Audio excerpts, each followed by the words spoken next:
getting so old, man. We're getting so old. 30 deep. It don't make no sense, man. What's going on, everybody? Hope y'all are doing well. Welcome back to No Cooldown, the 30th edition. 30 episodes. The big 3-0 is here, man. And yeah, we feeling old as shit. At least me. I feel a little bit old as shit. Like, damn, we've been putting in work. It's 30 episodes down. Of course, we are here with our podcast partner in crime, the host with the most as well. It is WenEazy. How you doing, sir? I am dying from allergies, but we're here. You know, we're moving along. Yeah, man. Got to. We can't die now. We can't die now. Not so close to so many good things. Not so close to DreamCon. You know what I'm saying? We can't stop at this very second. But yeah, man, 30 episodes deep, bro. How you feel? Like that's a lot of weeks, low key. No, it is. It's kind of crazy because it's like it doesn't really feel like 30. Kind of like it's a weird feeling. It's like I know it's a lot of episodes, but it's like I don't feel like we did 30 episodes because we kind of it's just been fun. So it is what it is, kind of thing. Yeah, man. I feel like we've been like 16, maybe. That's what it feels like. We've about half that time, honestly. But we come a long way so far, bro. I ain't gonna lie. We still got a lot to go, but it's wild that we're closer to 1 year.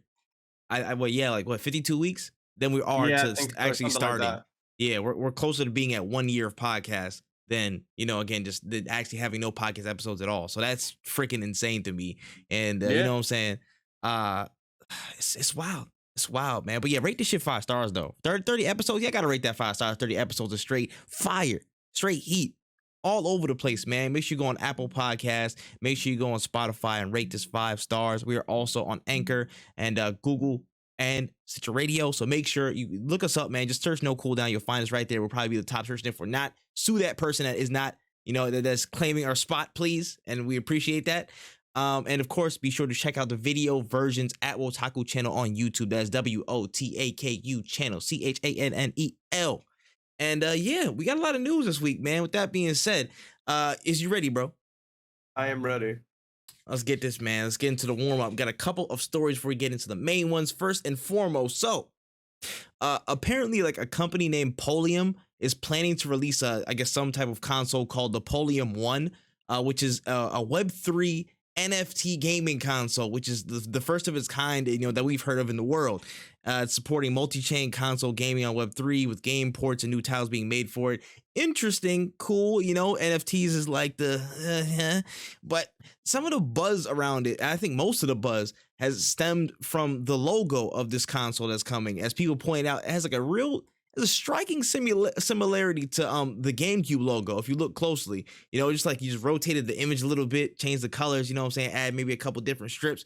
It looks pretty much the same with a couple of different tweaks. Now, the Polium team actually, put out a public statement. They said that they didn't copy the GameCube logo. They have multiple companies that are using the same logo as GameCubes, that are out there, and they plan on creating a new logo to avoid further accusations. So thoughts on the first NFT gaming console running into a bit of logo trouble?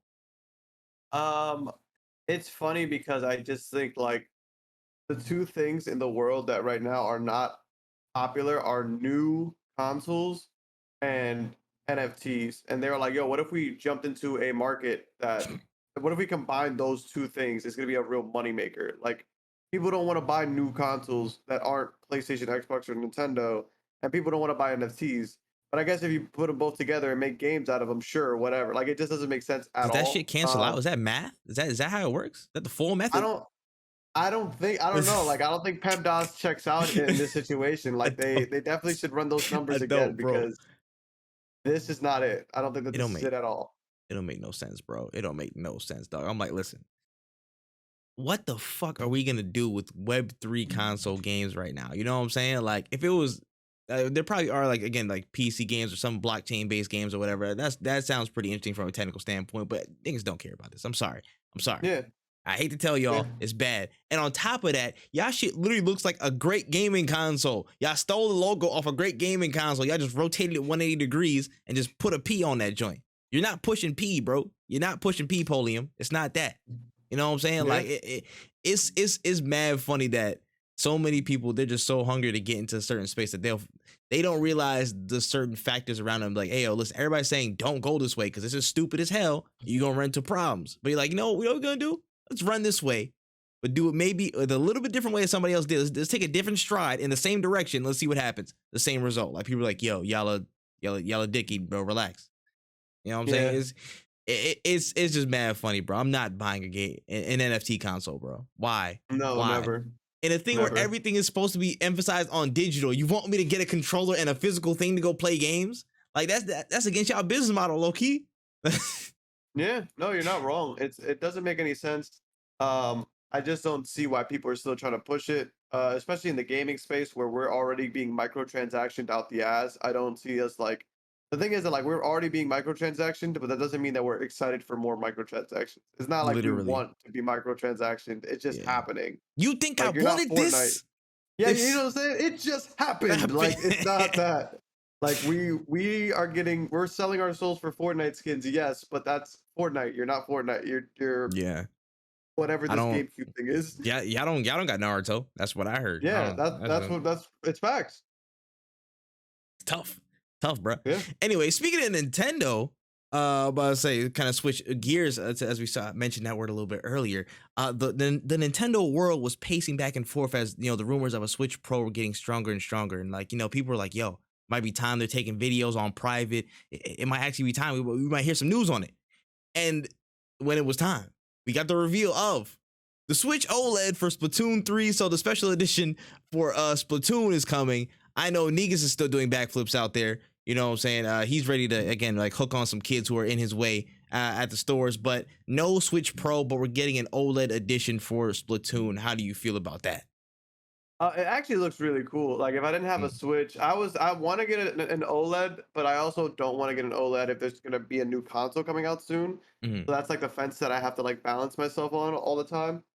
I think it looks really, really sick. And if you're somebody who doesn't have an OLED, or even just somebody who like, oh, I got a Switch Lite, but I wanted to get a Pro or a new Switch for the base version, for Splatoon, like I think this is definitely the one. Like this looks really, really good. I'm a huge fan of it. Again, if I wasn't so money conscious as worried about getting a new the newest Switch whenever the newest one comes out, I would definitely cop. But like if they keep up this kind of like craftsmanship and they drop something for like Xenoblade or something, I don't know, because these are looking really nice and it's like, damn, I do like the OLED Switch. Maybe I might need to get another Switch. Yeah.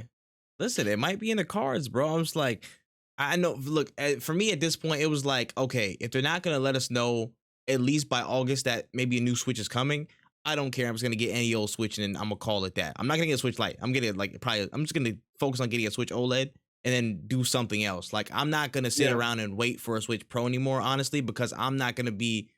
I don't think I'm gonna be gaming predominantly on the Switch, so I wouldn't need that much firepower, in my opinion. I don't think that we're gonna get a Switch Pro for a little while. Yeah. At least for 3 more years. And honestly, with the price point of a Switch, which would be $350, when it's not on sale, like that's not that bad. To be honest, like compared to like a PS5, which were you playing for like basically like 600, basically like it's not that deep. And usually, if GameStop is still around when the Pro drops, they usually do like buyback deals where they're like, we'll give you $100, and it's like $200 for an upgrade. That's not that bad. For a console that you're gonna probably have for like, I have my Switch for at least 4 years. I want to say, like I've had it for a long ass time. Yeah, word, fair. But I know for me, I'm just like, I've kind of given up on the game. I'm just like, I'll get a Switch whenever, and then I'll just go get my Steam Deck, and then that'll be my mobile Shaq and Kobe. We'll just do it like that. So I'm not mad at it whatsoever. So I mean, that's fine. All right, cool. Yeah, shout out to the people that was praying for us. What's it called? The Switch Pro though. It's not coming, y'all. It's not coming. Those YouTubers are definitely that's their bread and butter. It's like, oh, Switch thing, all time Switch rumors. Switch reliable. Going crazy for nothing, bro. That's crazy, man. That's wonderful. But anyways, shout out to the Splatoon Switch. Actually looks pretty dope though, I will say. Moving on to the last story of the warm-up here.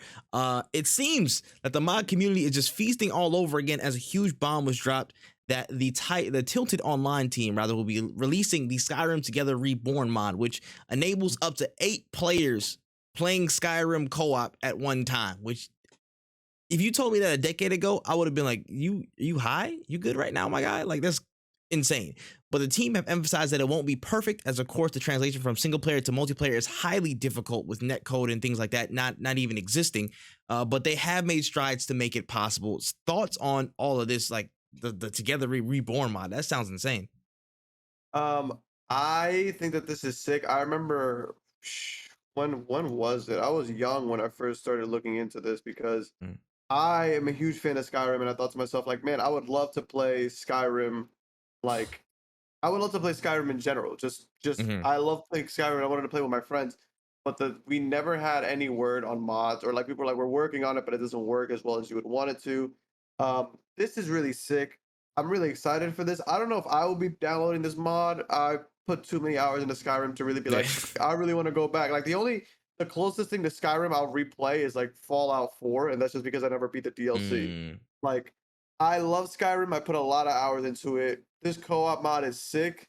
Um, I don't know how I agree with them. I don't know how well this is gonna translate to single player because it's just like I can only imagine how, because my character at one point you just get so overpowered that you're just killing everything. I can only imagine what it's like when like 8 people are doing the same thing. Yeah. So I can't. But I am happy that they're doing this. I'm happy that the mod communities are really out there, still bringing life to these old games that people still love. Mhm. And shout outs to them, man, because they're doing good work. Word, 100%, man. I'm just like, again, if you told me this years ago that, yo, Skyrim, the one game you just, played pretty much in solitude, no Skyrim pun intended, like, by, what I'm saying, like, for like years, you could play with like 8 people. Just jump in, Yeah, everybody's like a freaking Dragonborn. Y'all run, like, all y'all shot at one person, send that nigga sky high. Like, the possibilities in terms of content and whatnot it's actually insane. I would download this and play this just to, like, again, get back into the world and do some content stuff for it. Like, again, I'm in the same boat as you at this point with I've put so many hours into Skyrim. I played all the DLCs.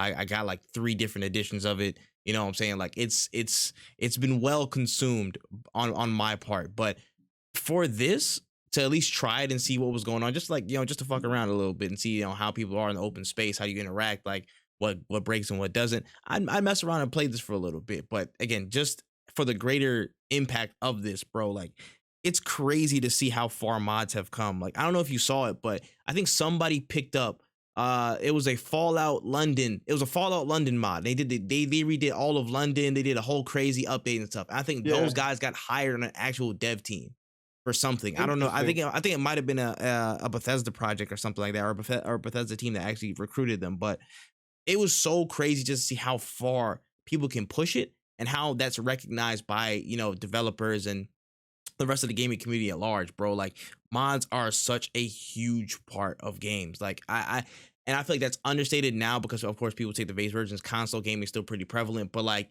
that's what keeps games, again, that's what gives games life cycles. That's what makes devs look at what people are doing, like, yo, let's make that official. Let's actually turn that into Yeah, something else. And that's where, certain things spawn up that you would never even believe at some point. So I would love for stuff like this to continue, and I would love stuff like this to be recognized on a higher scale. I don't know how it would translate to consoles whatsoever. I think it has for Skyrim, of course, the mod thing has worked because they had that repository and stuff on console. But for other games and for the industry at large, I would love to see that mod support really become closer to industry standard, because there's just this I think there's so much good that can come from it. Of course, it's like, again, in multiplayer settings probably not as much, but especially for like single player and co-op stuff, stuff like this is that just warms your heart, bro. That just makes the gaming experience even yeah, better. So shout out to them, man. Shout out to this team. I'll definitely want to check this out when it drops.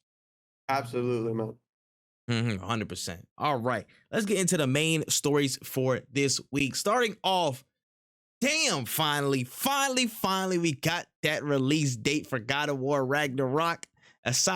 Alongside a new cinematic snippet, we got the official date of November 9th, 2022 for the release of the game. It's on the way. It's actually here this year. They wasn't lying. They wasn't, you know what I'm saying? They wasn't, reneging on their statements that was trying to aim for 2022. It's actually coming through.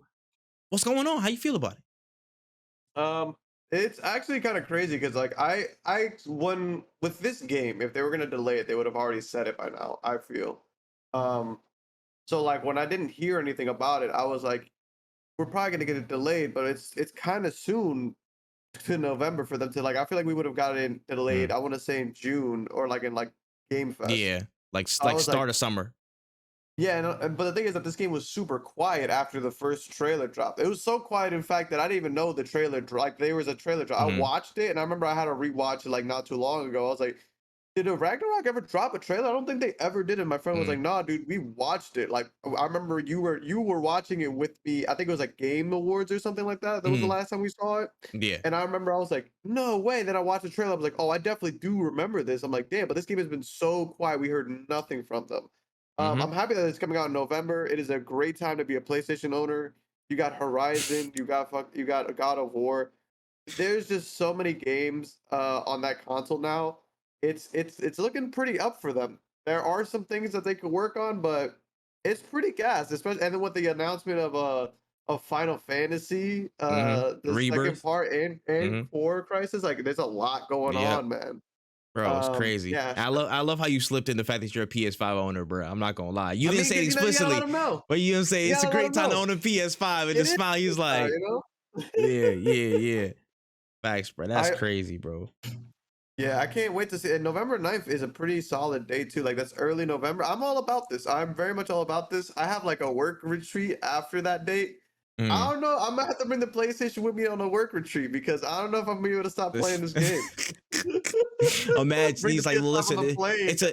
it's a support console. It's a support console. It deserves to be here. Relax, And I'm please. definitely holding it the whole way there. Like I'm just gonna Absolutely. be in my bag. I'm not putting that under the plane. You're crazy. Word, little kid gonna catch a foot to the forehead trying to touch it. Can I see what's up with that? No, little nigga, Get what away do from you my want?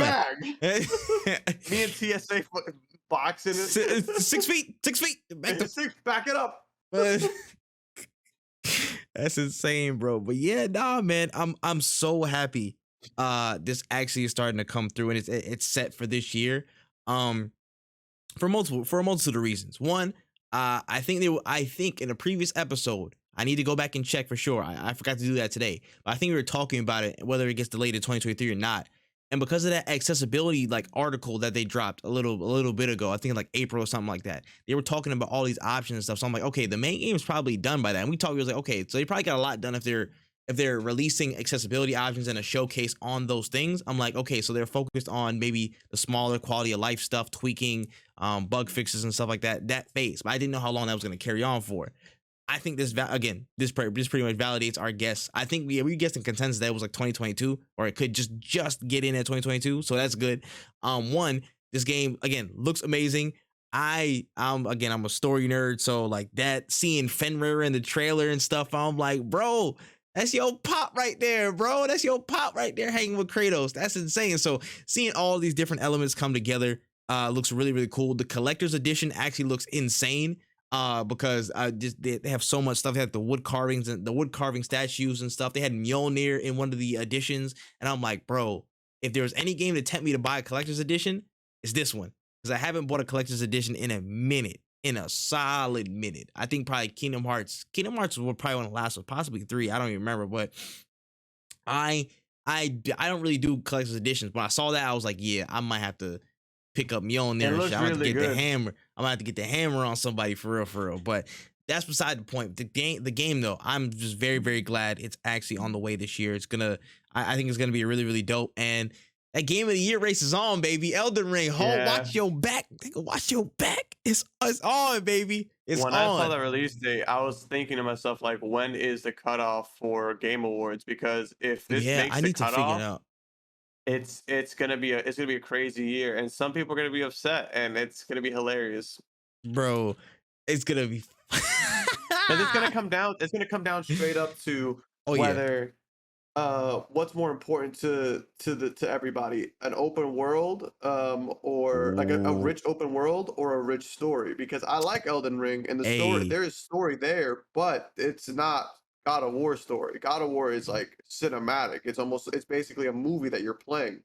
So it's like what's gonna win, you know? Okay, right here. As per their sources, as per Game Awards FAQ, as of last year, it said games eligible for the Game Awards this year must be available for public consumption on or before November 19, 2021. And in the year prior, I believe it was November 20th. So I believe it may make the cutoff. It just squeaks. It Nah, but squeaks in. I think it just baseball slid right there, bruh. Oh, Right there. man. So if it I'm holds laughing in true, faces.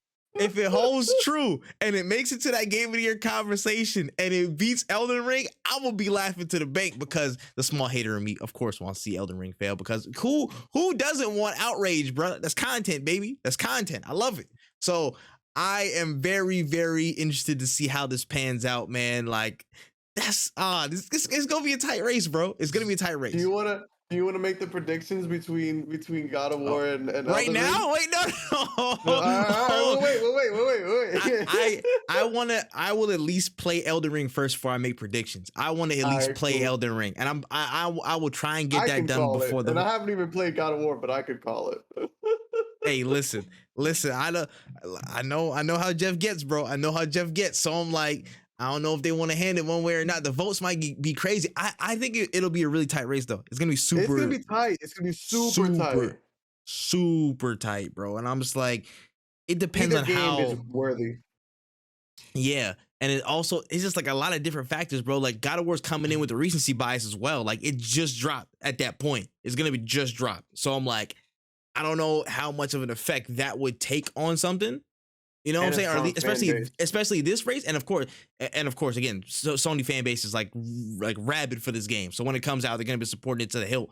You know what I'm saying? Like I want this game to do well, of course, because God of War is my shit. Like it's one of my favorite series of all time. So like I want it to do well. Everybody wants it to do well, but like how big of an effect would that have? But it's insane to think about, bro. But Elden Ring would have that staying power to be relevant all throughout this year. Yeah, that's also crazy. It dropped in March and now it's still being like crazy, like widely played. Like we're still playing it. It's low-key unprecedented, man. So this is gonna be one of those races for the ages, man. It's gonna be one of those races for the ages, man. Like it's gonna be a doozy. Regardless, I think both games will win an award. Regardless. Oh, 100%. If 100%. either of those two games wins this year, I'm still gonna be happy because they're both worthy of Game of the Year. This is literally reminding me of the year when Witcher 3 and Metal Gear Solid 5 came out, and I was like both of those were contenders, and I would be happy if both of those won. Yeah, if they won. I knew what I wanted to win. Obviously, big Metal Gear fan. I wanted 5 to win. Witcher won, and I was like tight, but then I played Witcher 3 and I'm like, no, this game might be one of the best games of all time. Like this might be a GOAT. So I can't even be mad. So both of these games, we're happy. Like I'm happy because we're getting good ass games. Like these are good ass games, yo. This is a great problem to have. The games are too good. Oh no. Facts. Oh, what are we gonna do? Oh, we gotta stop one. Like no, like for real. That's what I'm saying, bro. I'd rather that than like, you know, again, some shit like Call of Duty or Uncharted win Game of the Year right now. Damn, you know what I'm saying? You know what I'm saying? Bro. Bro, oh man, nah, that's the craziest thing is I'll go like a super Uncharted hater now when I actually like the series, but niggas be mad overrating it, bro. Niggas be mad overrating it. It's crazy. But anyways, it'd be crazy if they even snuck Call of Duty into that conversation. Unless if Call of Duty somehow turns out to be insane this year, I would be the most surprised. I would be the most surprised of like all time, bro. That joint. It won't be. Yeah, no, it won't be. But I'm saying, I'm wrong, I'll buy Tripp Call of Duty. I will both. Bro, I'll buy it for me and him. That's crazy. But I'm not gonna be wrong. You heard it here, folks. You heard it here first. And they not discounting it, bro. It's gonna be $70, bro. It's gonna be $69.99. Just let y'all know, bro. I have to say it's good. It can't be like, oh, everybody's playing it because everybody's gonna fucking play it. Everybody plays 2K. I gotta see that. Yeah, everybody plays this shit. I'm not trusting. I'm not trusting Call of Duty opinions. I'm not trusting the fan base opinions because they gonna flock to it every year. You know what I'm saying? So that's a fair assessment. That's a fair assessment. Okay. All right. On to the next story. We had a kind of a different conference. A developer for Nacon, the developer Nacon had their showcase, Nacon Connect, and they showed off a good few games over the past 24 hours, and we got a couple of games that came out the cut that we're looking at, and interesting concepts, I would say, to say the least. But yeah, we had a couple of them. Let's run through some of the major ones. We had 3 major games that I think were, I guess standouts or notable things to mention and talk about. So the first one out of the bunch was official gameplay for the first reveal of Lord of the Rings Gollum. So showing off some of the action RPGs, the platforming, all the takes on Smeagol and Gollum's movements through famous locations across the Shire and in the Lord of the Rings series, and really more about his time under the Dark Tower as a slave. The game's gonna have a lot of prominent characters that show up and interact with him. It's gonna be dropping September 1st on all platforms. Your face tells a story, but I don't know exactly what it is. How do you feel? Man, when I was watching, I was gonna call this Final Fantasy. That's crazy. When I was watching the Lord of the Rings movies, I remember seeing Gollum and being like, "Yo, this motherfucker that looks like he has the smell of pickles on him. I would love to play an entire game with this oily person who is talking to themselves." That's the kind of content that I need in my PlayStation. You know what I'm saying? Like that's what I'm looking for. Like sure, if you're a Lord of the Rings fan, I can't even be like sure, bro, sure, whatever. Whatever. Like that's all I can say because I really can't think of like, man, we got Shadows of War. That game was insane, and it's like, yo, but now we got Gollum, and it's like, no, but like Shadows of War was like a cool Lord. Why don't we keep doing that? And they're like, no. I don't think you understand. You get to sneak around as somebody who looks like they eat cat food for like a good meal. Like I'm good off that. That's cool, bro. Like they showed him crawling. The whole trailer was him crawling. Bro, my man was crawling and climbing, and talking to niggas. You know what I'm saying? Like, all right, sure, whatever. Somebody's happy. One person's happy, at least I know. Yeah, I'm about to say shout out to the hobbits and them. Shout out to the hobbits and them. But yeah, for me, I'm just like I don't care, bro. I don't care about Gollum, bro. I really don't. I'm sorry, y'all. He's gonna have some great dialogue between him and himself. Like it's gonna be cool, but I don't care for real, for real. You could have gave me a game about Legolas. You could have gave me Aragorn. You could have gave me anybody else, and I would have been like, oh shoot, this is mad fire. Again, we're in the Shire. We're gonna do a bunch of combat stuff, but this is just like again a glorified Little Nightmares with Gollum in the cut. That's literally it's gonna be a stealth game, just Gollum in the cut. Like I don't care about that, bro. They should have just made it a VR experience. That would have literally experience. If this was VR, I would have been like, that's fair. I give y'all credit. It's actually a pretty decent experience if you're gonna be Gollum in that point of view. But a whole action RPG, you're swimming, you're platforming, you're doing all this as Gollum. That joint is September 1st. In September, they're dropping. At the start of fall, when all these games is dropping like crazy. Like this is JoJo's, and this is like I'm a JoJo's fan, so this is very biased. But JoJo's is dropping the day after this, and then you got the continuation of Splatoon on the 9th. Like there's so many games dropping. You got it, bro. That's all I gotta say. Y'all got it. I'm gonna keep it a big stack with you. It's like if a Harry Potter game, you're like, oh yeah, you guys know this game Hogwarts Legacy? Oh yeah, that game about to be fire. But nah, we not about to do that, bro. We about to do this whole game on Dobby though. This Dobby game about to be the shit. This Dobby game right here about to be crack right here. Like what? That is actually what it is. Like you're not wrong. That is actually what's going on here.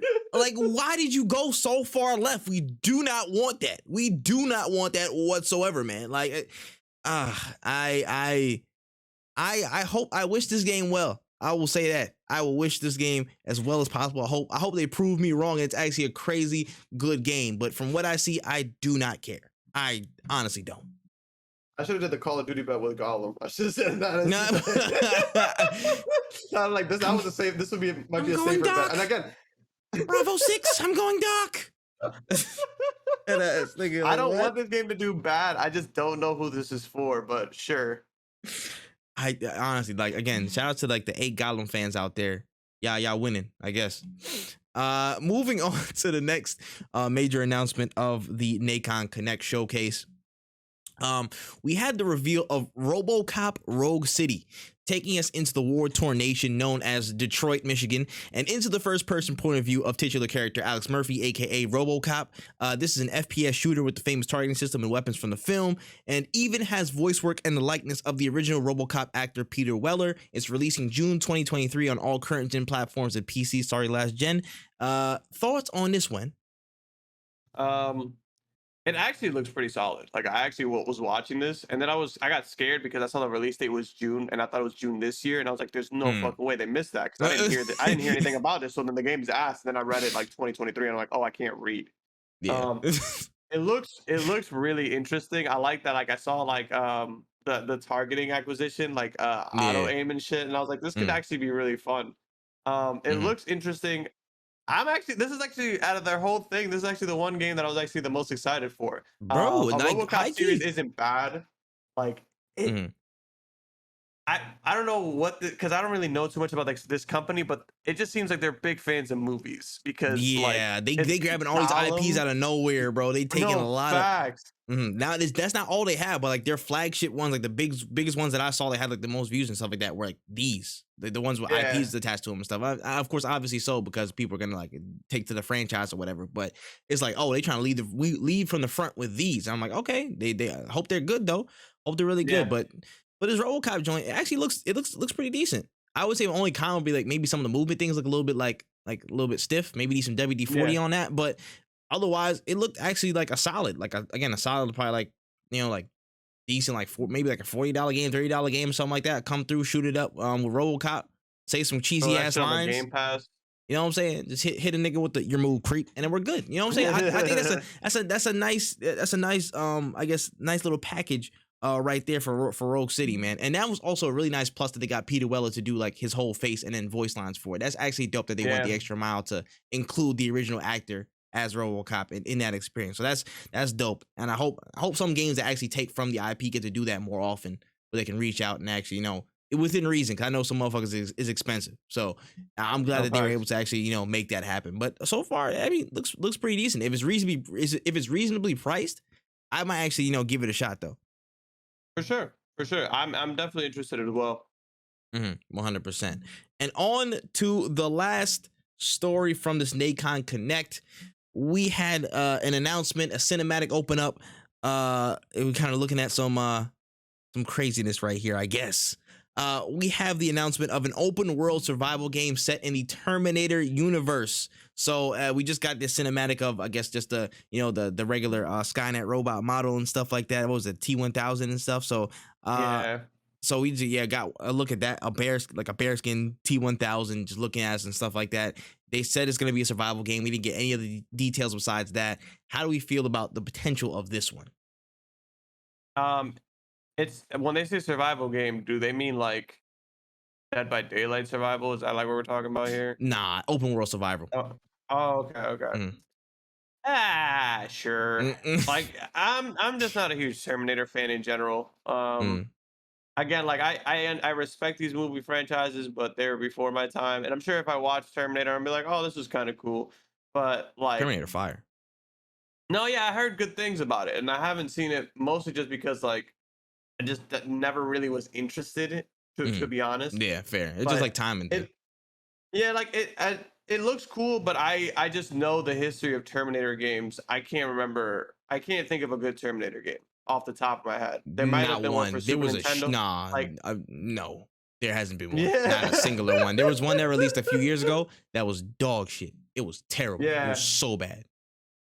Yeah, so that's why I'm just like when I see Mm. Terminator anything that isn't like a skin or like a monster in a game or whatever, I'm just Yeah, like, I'm good. yeah, yeah. You're not wrong, bro. The best thing they ever did was have Arnold Schwarzenegger in Mortal Kombat, but That that was was another cool, joint. you know. That was fire. That was fire I'm sure because they you know got what I'm saying. Terminators in Fortnite at one point. You know, that's cool. They probably did. Honestly, they probably did. I was about to say. Yeah. Otherwise, I mean, I don't know too much about it online. Oh, like open world survival stuff or survival stuff in general. I'm not the hottest on right now, so we'll see what that entails. I was trying to think of a way to like figure out how this would play or what I wanted to liken it to. Like, if it had any elements of like the Mad Max games, I would think this would be pretty cool. I think it would like that. Maybe like a bit more shooter heavy, of course. Like with the guns, with the Yeah. gunplay and stuff, because you're fighting against big ass robots, so you're probably gonna be shooting.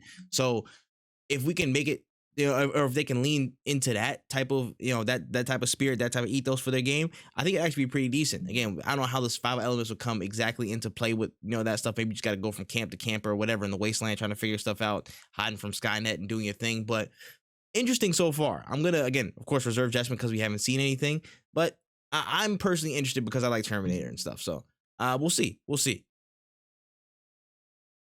All right. Moving on to the next news story. Blood Hunt is back with a summer update for players to sink their teeth into, and with a new summer battle pass full of XP boosts, skins, and more. And they have fully introduced an 8v8 team deathmatch mode across a series of locations around the Battle Royale map for the game. It's coming out July 14th. How do you feel about the Blood Hunt summer update?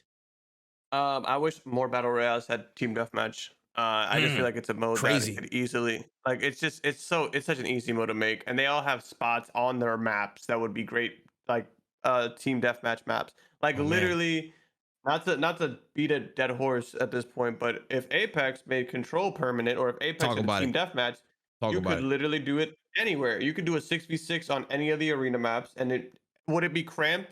Sure. Would it still be fun as fuck? Yes, that's what we're looking for. We're not looking for ranked team deathmatch. We're just trying to play team deathmatch. I just want to shoot the R301 in a not so sweaty environment. Um, what else? Fortnite, same thing. They have a lot of spots, but I'm sure there are team deathmatch modes in Fortnite, because Fortnite lets you make custom modes in the game. So it's like there are modes you can do the team deathmatch thing. It's just, to me, it's kind of like a no-brainer at this point. Like there's no there's no real competition when it comes to the team deathmatch, that like team v team genre. Like Overwatch is cool, but it's not that. Call of Duty is really the only people that are still doing it. Halo gets very little support these days, so it's kind of like drying up. But like I could see people being like, "Hey, you want to play Blood Hunt? I'm not into battle royales." No, they got a pretty sick team deathmatch mode, and then you start playing it, and it translates into the other modes, because you're like, "Wow, the movement in this game is really fun," or "Wow, the guns or whatever are really fun." But a lot of people just don't see that, I guess. Like, I guess I'm just, maybe call me crazy, but Yeah. people just don't care about that type of shit. Yeah, sometimes it's crazy. I feel like arena shooters and like the arena style is like a dying breed, low key. Sometimes, just because When there's no reason for it to be. yeah, when it literally is no reason. And it's such a different lane to battle royales in general. But it's like, yo, when people flock to a good thing, and it's like everybody wants to buy into this battle royale format and because it makes more money. There's like a lot more potential for monetary gains on the developer's part by making it a battle royale type of setting rather than an arena setting in general cases. I think so maybe it's not as prevalent, but this is what games like battle royales, like free battle royales like Blood Hunt should be doing, having this constant flow, a decent, again, space in between certain things. You guys just dropped a month or two ago, and now they're dropping a whole summer update with a brand new mode. They have a brand new battle pass, a lot of cosmetics and stuff like that, and that should hold people down for a good little while. And then they follow up with the next update and the next update with new modes and new something like that. So they're putting the right foot forward, and this makes me want to come back. And I will be playing an 8v8 mode when this drops. I will be testing it out. So this is what these free experiences should be doing, having these periodic, regular, consistent updates, and hopefully this is permanent. You know what I'm saying? The limited time modes don't really work when people want the mode and they just remove it from existence for a long ass time. You know what I'm saying? Just make it permanent and you should be fine. Your battle royale count will not take a major hit. I promise you. Like, you know what I'm saying? That could have been directed towards anybody though. So, that's beside the point. But yeah, in terms of Blood Hunt, I honestly really can't wait for this. I actually do want to try it because it's a really fun game. I like the movement system. I like the abilities. Like, it's actually pretty solid. The only thing I just hope is that they fix some of the performance issues, because my joint was struggling. My rig ain't even that bad, bro. Like, my joint was struggling, like on any set. I'm like, yo, what is going on? It don't make no sense. So that needs to be barely streamable for me as well. And I'm like, damn, that's a shame right there. I wish it would be a little bit more consistent on that front. But as long as they fix that and they keep that content flowing, I think this will actually be a really good addition to the game so far. So yeah, good stuff. Yeah. All right, on to the next one. This man went this morning. This man was like, "Hey, yo, get on your job, my nigga. What's going on?" Says we got some updates on shit, and this was the story that he sent me. So Ubisoft pulled up for a specific showcase, a specialty showcase, rather, talking about the latest of Skull and Bone. Now, while there was a small technical error that forced the entire stream to crash and restart live, we got to see a lot of how the game is shaping up to be. We saw a couple of things, from the progression of ship customization, from the small hunter-gatherer boats that you get at the start of the game, to full-on warships, some of the crafting and material building systems where all the ships are based on building. So it's not like, oh, you know, certainly buy things. You have to get materials as well for them and just build them all up. The ship builds that have varied strengths and weaknesses, so kind of thinking of them as more contextual tools, and certain things have different, I guess, specialties and abilities that help you in different situations. And the PvE and PvP choices in server selection, so you can start off right into the deep end with PvP, or you can go to PvE, build your ships, and then switch over. A little bit of flexibility on that front. How do you feel about Skull and Bone, Wen? I am kind of interested. So like I'm interested mostly. I'm very fucking happy that they didn't just do like it's PvE or whatever the fuck that shit is.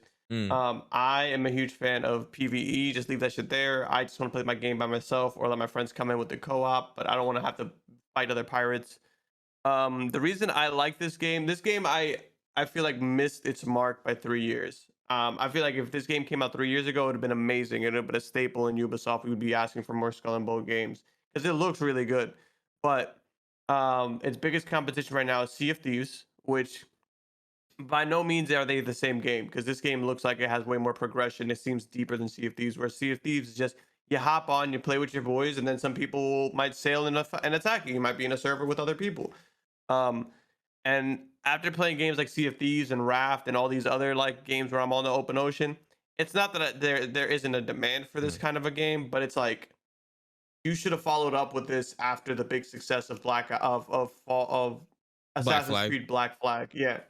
Like that's when you should have followed up with Skull and Bones. Strike while the iron's hot. Yeah, because like now we've kind of gotten that. I've scratched that itch of having like my own boat and being a pirate and all that stuff. So like this game looks good, but it just could have been so much better. Will I still be buying this? Probably, because it looks really fun and they have PvE mode, so I don't have to deal with like fighting other people for stuff. That was my biggest gripe with Sea of Thieves. Is sometimes I just want to be a pirate with my friends and not have to worry about getting griefed.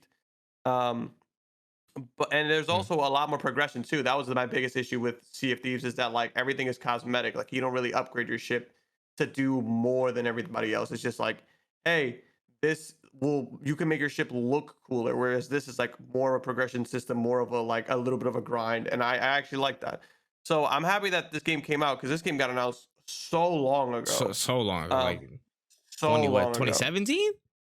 Something like that. I wasn't even a content. I didn't know anybody who I know now in the content creation space. I don't even know if I was in college yet. Like I might have just gotten in college, because I remember watching this. 2017, E3 2017. Yeah. Yeah, like maybe I think I was just starting college. I was in the PS4 Same. chat. Like that's how nuts. That's how old this shit is. Yeah, bro. I had a ball fade, bro. I was sporting the skin tight, the one on the razor, bro. The one on the razor. Yeah, that shit crazy. No, I know what you mean.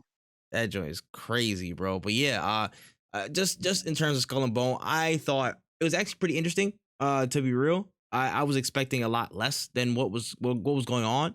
I liked that there was, again, it wasn't just, oh, you upgrade your ship and you get one ship that you use the entire time and then that's it. I really like that you have different contextual ships for different things, so you're not using the same one all the time. You know, you don't have that one destroyer that you just put everything into.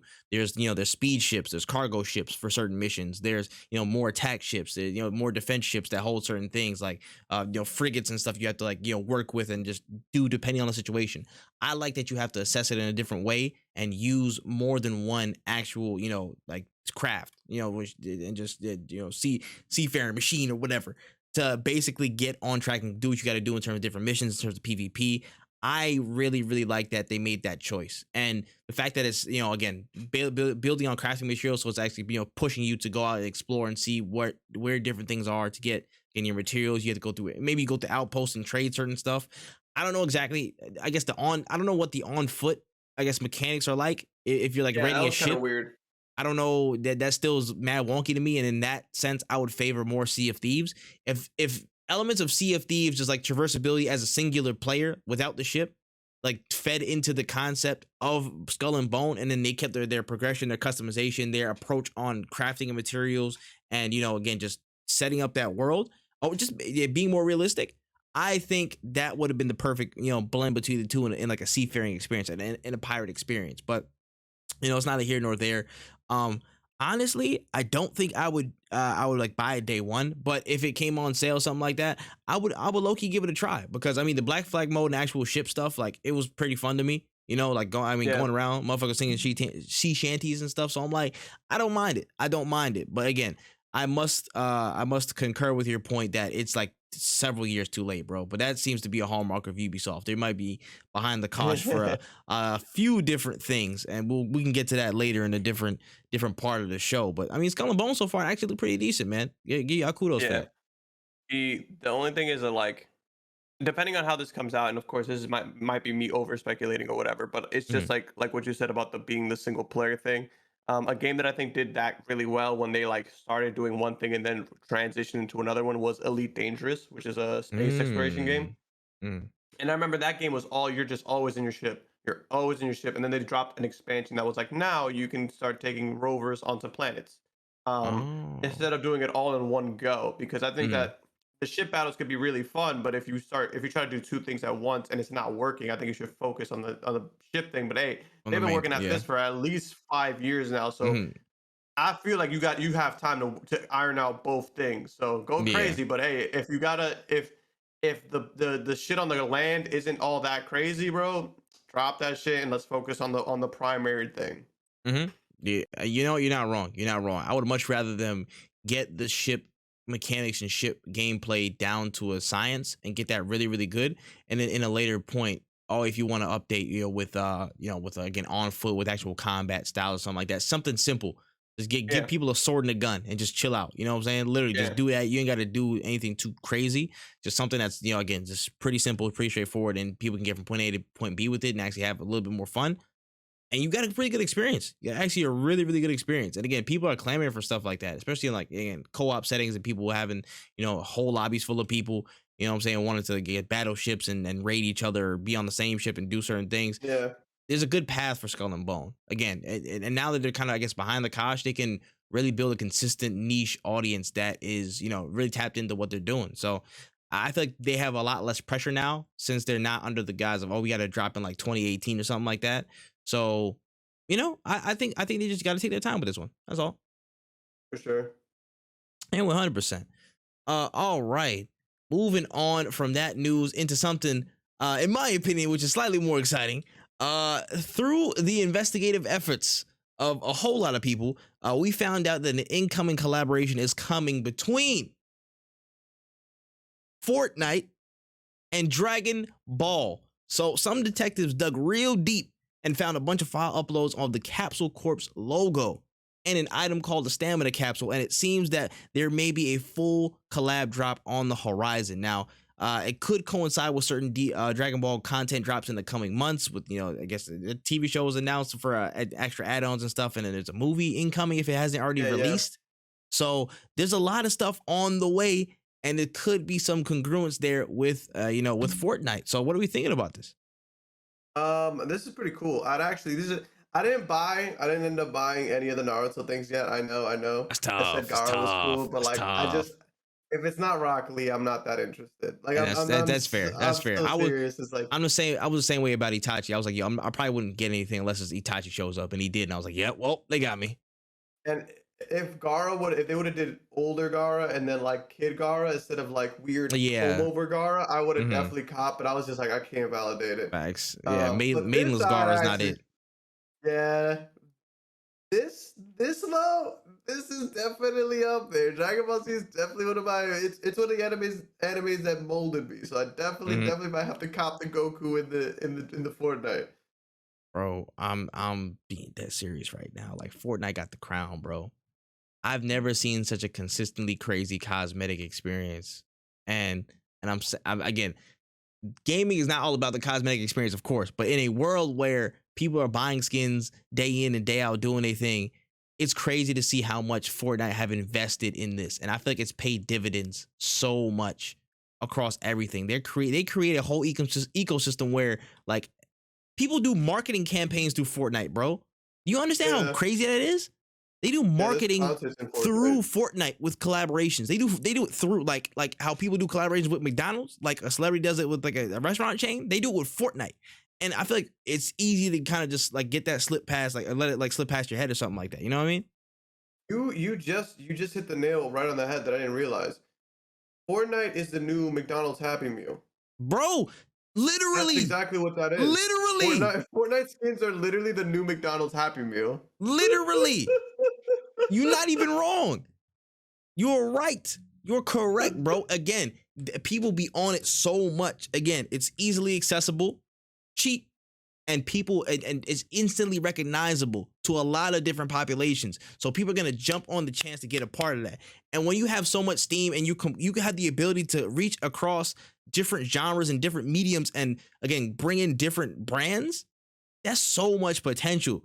And the more other people see that, the more gonna be like, yo, we gotta get our shit on that, bro. We gotta get our shit. Yeah. We gotta get over there too. I'm just saying, as soon as if I see Piccolo, it's a wrap. Bought. Oh, Instantly. that would be sick. That would be sick. Instantly. If I get bought. a Chaozu backpack, that would be Bro, nuts. the That would be Chaozu. nuts. Goodbye, That Mr. would Tien. be- Goodbye, Mr. Tien. Come That would on, be man. crazy. Come Bro, on. flying Nimbus, Nimbus. Like gliders. Nimbus. They're about to make a bag off of Bro, me. they're about They're about to make a bag. I'm not gonna lie, they got me. If they drop they this, got they the got me. shit out of me. They got me. They got me, bro. I thought I would really dodge those accusations of buying skins and stuff like that. I thought I would have been free, but nah, No, bro. sir. Nah, Not me. No sir.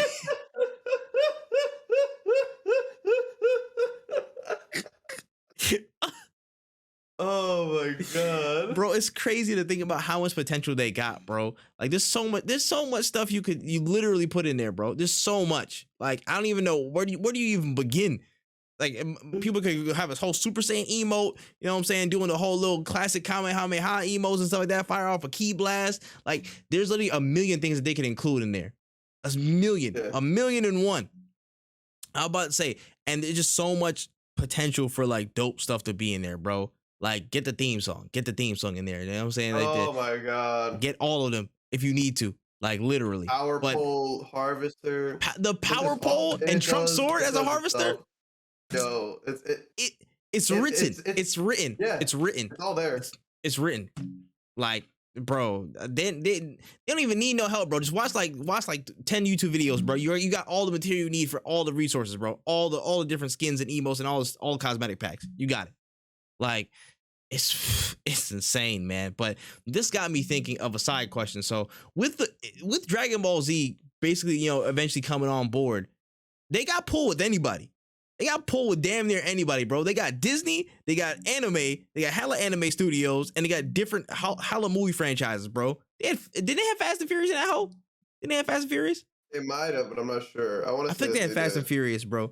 I'm gonna double check it. But my question to you is, my question to you is, with all that stuff, with all the brands and stuff like that there, I'm gonna keep it specifically anime. What anime would you want to personally see make their way into Fortnite? Which one do you think would be a good match for Fortnite? Personally speaking, if Fortnite doesn't do an entire battle pass with My Hero, I don't think that, like, and the reason I say an entire battle pass is not necessarily like I want them in the battle pass. I mean, like, I want, like, you could have Deku's like black whip in the game, kind of like Spider-Man's whip, like Spider-Man's web swing, but you can have it as a zip thingy. I think My Hero would be a perfect anime to bring in because it is very new, it is very popular with the kids these days, and on top of it, it just has a lot of characters. I think it would be, in my opinion, I think it would be the best one to bring into to Fortnite because I feel like it'll translate pretty well. Oh yeah, nah. I feel like, yeah, I would agree. And again, they can include the damn near class 1A, 1B, and all of them joints, and they would have so much. They would have so much work. They would have so much to work with, and that's insane. Yeah. My personal pick, and this is of course personal, but I mean, if you know me long enough, you know what I'm gonna say, bro. I just want Yu Yu Hakusho, bro. I just want. I knew when you said a personal pick, I was like, oh, it's you. Just give me it, bro. Listen, I want to be able to have Botan's broom as a whole rideable, bro. That is a glider. She just sitting on the side. That's crazy. Yeah. That's crazy, bro. Sword as a harvester. Come on, man. It's too easy. It's too easy. There's so many emotes and stuff. Yusuke got like 5 different outfits. Give him all the styles. You know what I'm saying? Drop that on him, bro. Kuroba's Rose Whip. Put on the back. That's a harvester in and of itself. And most importantly, since I saw the other day actually that they had like Biggie's music pack in there, actual music pack. You can dead ass put Smile Bomb on there. You can put Smile Bomb on there. If you put that on there, the street's going up. I will give you everything. I'll empty my bank account right now. I'll do it. I'm serious. That would be cool. Fortnite, I'll do it. Like, you think it's a game, bro, but I think that would be pretty dope. I think there's actually potential for that to be a nice, like, smaller pack. Like, it wouldn't be as big as a Naruto or anything like that in terms of like the length of stay in the store, but it would be a really, really dope pack. I feel like it would be nice. It would be nice. And it would be dope. I mean, maybe Hunter with the younger kids too, because motherfuckers like Hunter and shit like that. But Hunter would be gassed. Hunter would be gassed too. Hunter would be gassed too. Really well. Facts. There's too many characters. I think there's too many characters to not include in like an extended pack for Hunter. The only reason I would say not Hunter is because God and Killua are like small and like the character models would be weird if you made them small. Yeah, unless you do. Well, Killua, I mean, Gon you can do because strong Gon, but Killua you probably couldn't. Yeah, you're right. Unless they like literally like extended their whole junk limbs. That would be weird, though. That would be kind of crazy. But hey, listen, it's potential, bro. Fortnite got the juice. They got the juice, man. And I feel like Dragon Ball, that's a huge move, bro. I feel like that's the one that's gonna be like, everybody's gonna look at it like, holy shit, they've been cooking, but this just takes the cake. Yeah. 100%, man. All right, moving on to the next story. According to a report from IGN, Bungie is apparently at work over a potential mobile game surrounding Destiny. Now, rumors tell of a Bungie collaborating with a Chinese tech company named NetEase, where an employee of the latter company had information on LinkedIn that cited work of an unannounced FPS mobile game with Bungie. Now, also, there was murmurs that the game would be standalone instead of connected to Destiny 2, so it might be its own little experience off to the side. What do you think about this? I don't really need it. That's kind of how I feel. I have the Destiny app to switch my guns over from character to character, but that's really about as much Destiny as I need on my phone. Personally, I feel like Destiny needs to start reshaping its monetization strategy because paying for every single piece of content is just not it, in my opinion. And I think that they could bring a lot more people into the fold of Destiny or bring people back to Destiny if they just release content that you could play without having to pay for it. Because I remember I think one of the newest expansions was like, oh, if you want to play, I remember we were trying to do like a 3-person like dungeon or whatever. Yeah. And we got Panda to the level that you needed to be to like grind out and get gear for it. And I remember she wasn't even allowed to play the dungeon because she didn't pay for like the $30 pack or whatever. And I was like, there's one thing of not giving you the loot for doing the dungeon or not letting you get like the exclusive loot because like one of the biggest rewards was one of the best rocket launchers in the game. Yeah. There's one thing of like, you can play it, but you can't get the best gun in the game from this drop. Like I would have been okay with that. That's fine, like, at least you still get to play with it, you get to enjoy the content. But not being able to touch it whatsoever was super fucking ass. And I was like, well, this is just not worth it. Like I don't want to spend $30 every time you drop something new. Like that's crazy to me, is that for a new mode, and it's not even something new, it's just a new mode of something. Like they have dungeons. For something new to play, I have to pay every time. Like that's crazy to me. That would internally piss me off. I ain't gonna lie to you. And you gotta pay for the modes, and the battle pass are separate. Like it's not all together. It's like I want the battle pass, I gotta pay for that. I want this mode, gotta pay for that. Oh, we're also dropping this pack over here. Oh, is it free? Fuck no, you gotta pay for that too. So it's like, I don't think you guys need a mobile game. I think you guys need to fix your game. Like I think I've talked to multiple people who love Destiny, who played it for a long time, who've said the same thing. Like, we like Destiny, we just don't want to have to pay for this amount of money every single time. Even when we bought the Witch expansion, the newest expansion that came out, that one did not include the battle pass. I don't think. Like to get the battle pass, you got to pay for that shit separate again. Like there's just too much money I have to spend on this game. You might as well make me pay like the Final Fantasy price of like $15 or $20 a month, and I get everything. Yeah. Basically, that's what you're doing is when you release content like once a month or whatever. Yeah, no, I feel that, bro. It's like in terms of the mobile game itself, again, I feel like, and nowadays, if you're a major FPS shooter or something like that, you have like a good 40% chance you're probably gonna go mobile. You're probably gonna go mobile because there's so much money potential in there. So it's obviously gonna try and find a way to make it to that avenue and really again try and rein in money. I don't know how that would even work. I don't know how Destiny would even would it just be what's it called what's the multiplayer name of the mode? Crucible? Yeah, Crucible. Would it just be Crucible? Would it just be pure Crucible and stuff like that? Would it just I be like a bunch of Iron Banner events? Would it I just be that? guess so, but like I just wouldn't even I wouldn't even play that on my phone. Like I Yeah, wouldn't do any of that stuff on my phone. that seems super intensive even for mobile now. You know what I'm saying? Like Yeah. mobile's come a long way, but I don't know how that would translate exactly to to something like this. I know Apex Mobile makes sense because they have certain tweaks, but I'll be curious to see what tweaks that they make to make a mobile version, a mobile experience look viable. That'd be pretty Yeah. interesting to me. Yeah, in terms of the pay structure and stuff like that, I paid for like maybe one Destiny 1 DLC. I maybe paid for like that one, like what was it the Moon DLC, whatever the hell it was called, whatever expansion pass was. Crota. Yeah, Crota. Yeah, literally that Crota shit. That was literally the only thing I did. And I was like, yeah, all right, cool, I'm done. I'm good. I'm not gonna be paying for that shit every time from then. And I haven't came back to Destiny whatsoever. So I don't know. I'm my hands are kind of clean of the franchise. I really don't feel like coming back unless they drop a Destiny 3 and then I'll like maybe jump back in to see how they did it. But this might be a spot where maybe PlayStation might want to look into, again, how we talked a little bit about how maybe including DLC and season passes and battle passes on a system like on a Xbox Game Pass or a PlayStation Essentials would be a really good move for those services. Maybe that's something PlayStation should be looking into. Like I know they're again, what's it called? Bungie's operating independent of PlayStation in a lot of respects, but then they're not under the umbrella. So I think this could be a real smart move on PlayStation to really like, pull up and be like, hey, listen, we want to add this deal and add a little bit of punch to the PlayStation Essentials. We're gonna add some punch to those tiers. So it could be a really good way to just 1-2 punch of rectify the problems that have been going on internally with the payment system and the monetization model for Destiny and add some real value to that PlayStation Plus subscription service. I completely agree with you because Xbox has that now where like Xbox games I'll log into Xbox Game Pass right now and they'll be like, oh, you got a Fall Guys skin for free. Here you go because you're on Game Pass. Like they need to have stuff like that. And I think that this would be a great way of doing it. Like, hey, I know that you don't want to pay for every single bundle that comes out on Destiny. So if you're paying for premium, here is your shit for free. Like just go ahead and sign in and you have it. And the thing is with premium is that like, because it's happened to me on Bungie. They make real sure that whenever you log into an account that didn't purchase the thing, because like there's times where I'll log into my Steam account on Destiny where I don't have everything, and as opposed to my Xbox one, if I sign into my Steam one, they're like, well, you don't have this content, so you can't play it. So I'm pretty sure it would be super easy. Shit, homie. Exactly.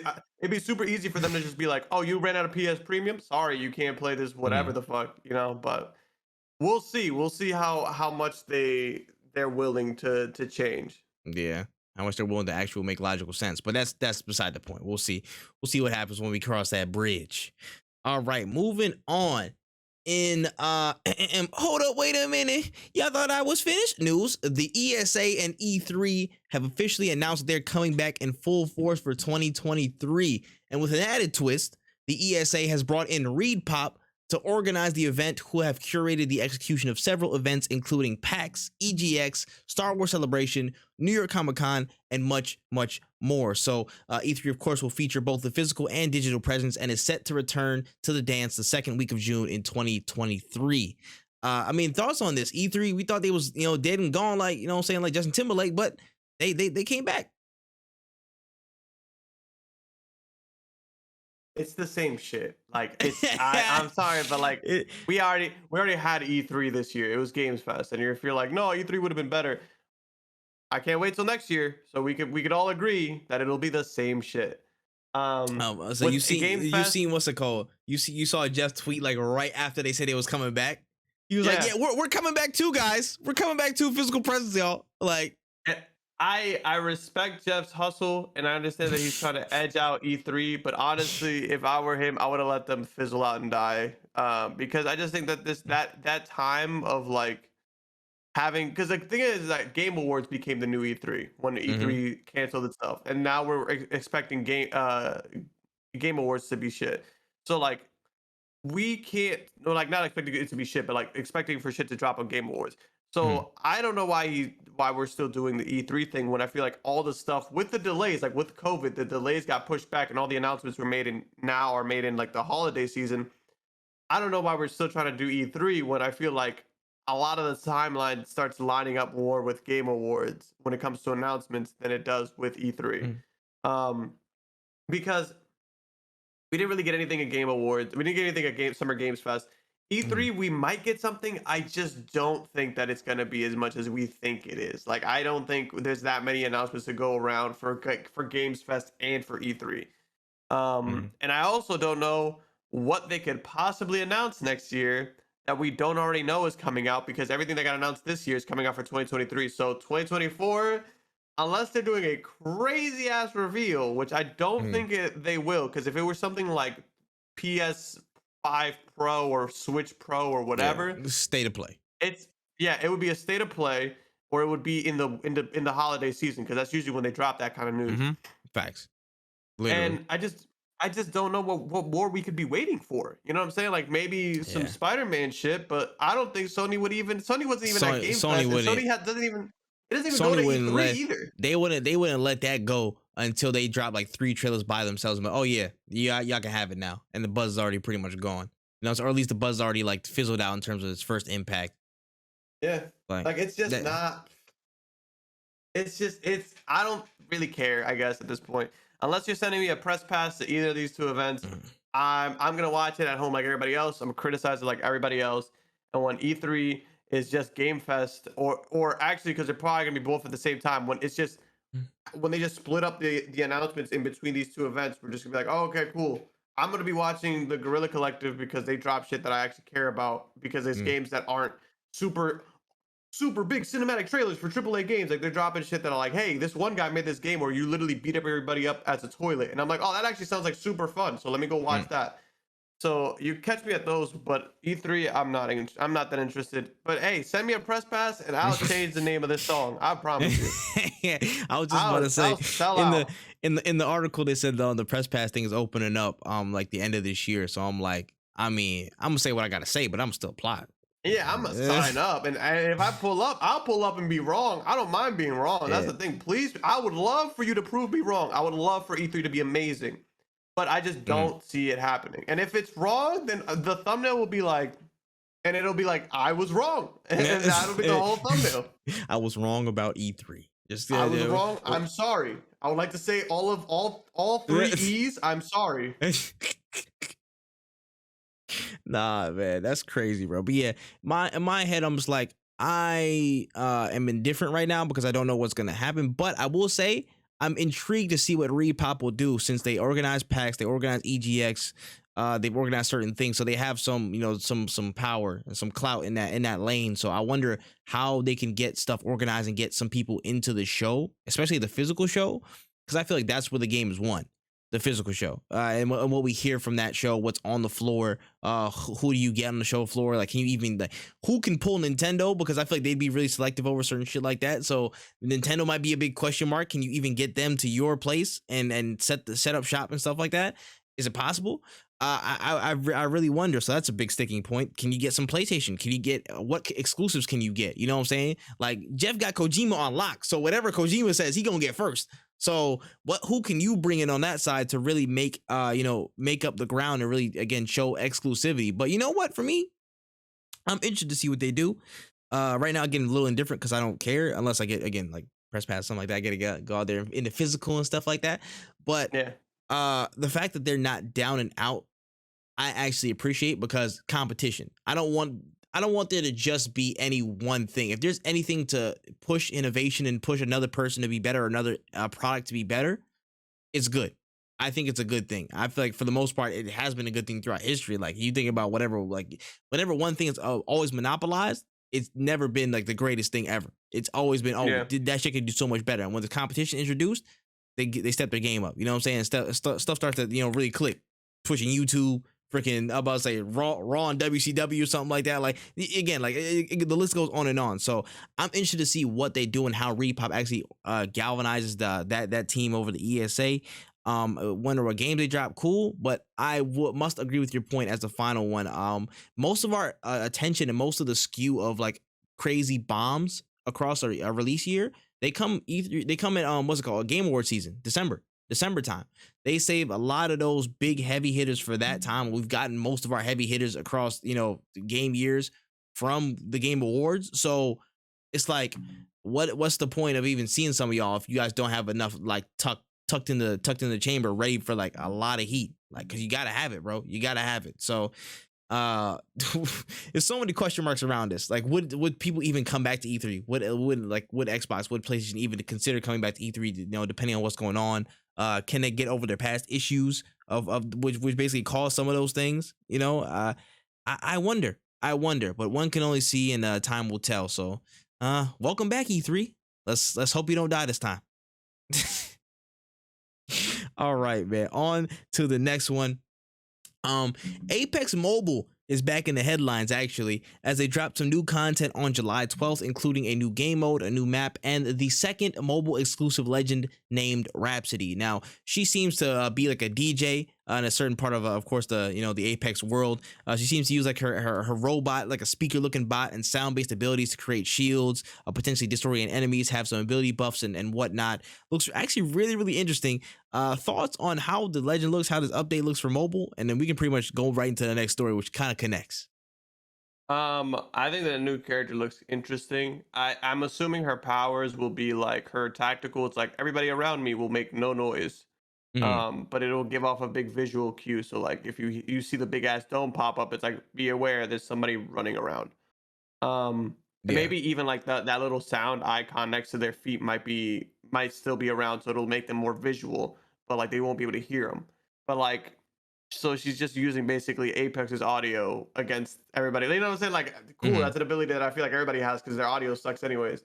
Yeah. But her ult, I think it just makes like a dome that looks like you can't see into it, kind of like a moving like smoke or for Bangalore, which is cool. Like, it's a cool concept. I think it's a really cool character. Awesome. Like I like new content, sure. So I'll say she looks like an interesting character, and I think it would change the dynamic of the game a bit. Yeah. Yeah, I'm really interested to see it. Like, again, Ratchet looks really cool. I don't got much to say, like, Apex Mobile been cooking. You know what I'm saying? Yeah. And my question is like, how long until we see like that full, like, not necessarily a shift because of different teams working on it, but like, how long do we see that scale shift of, hey, Apex Mobile's putting in way more support and work for the community than the mobile, I guess the console and PC version are. And I'm like, that might be quicker than y'all think, bro, because they dropping legends, they dropping game modes, they making bug fixes and tweaks like constantly. Like, that team, the team over there for Apex Mobile is cooking. In my opinion, they doing their damn thing. So, I'm interested to see what they do next. I still gotta try it. I still gotta download it and try it. I gotta get some you know what I'm saying, clear my photo library and whatnot and do that thing. But moving right into the next story, which is kind of adjacent to this. I'm not sure if you peeped it this week, but it seems that the Apex communities are running into a little bit of turmoil. They're starting to basically start some stuff up. And literally just before we got into like the ALGS finals, the championships are going on right now. People in the Apex Reddit and across different social platforms, they've established the idea of no Apex August in protest for the lack of support that the devs have been given over certain issues that the community has seen. Like lag input times, certain, I guess, different price points on different Apex coins. There's been a whole bunch of issues, and they apparently have been so vocal. They want to stage a no Apex August to basically voice their opinion on this and make their voices heard to the Apex devs. So how do you feel about no Apex August? I think that it would be, I love the idea of gamers organizing to get change in their game. I think it's really, really, really great idea. However, I just do not think that it'll work out the way they plan on it working. I want it to work. Believe you me, I think Apex has a slew of problems, and I agree with everybody there. Me personally, I don't think I'll be playing Apex in August. Like, I don't plan on playing Apex in August. And it will be one in solidarity, and two because I just don't play the game anymore because it shit sucks. I think the biggest issue though is that you're doing this on these platforms where not everybody's not everybody's on Reddit, not everybody's on Twitter. Like for example, a friend of mine who plays Apex consistently, almost religiously, he plays it and he doesn't. He's not tapped into any social media. He just plays it because that's like the game he plays when he goes home. Mm. Like the casual audience is really where they make a lot of their money. All Yep. games make a lot of their money from the To the casual audience. casuals. Yep. So like they're not tapped into the Reddit to find out more tech or whatever the fuck. They're just playing the game whenever they want to play the game, and that's the biggest issue. Now, the way that this could really blow up is if they got big names to sign on to it. Like I think ALGS is happening right now.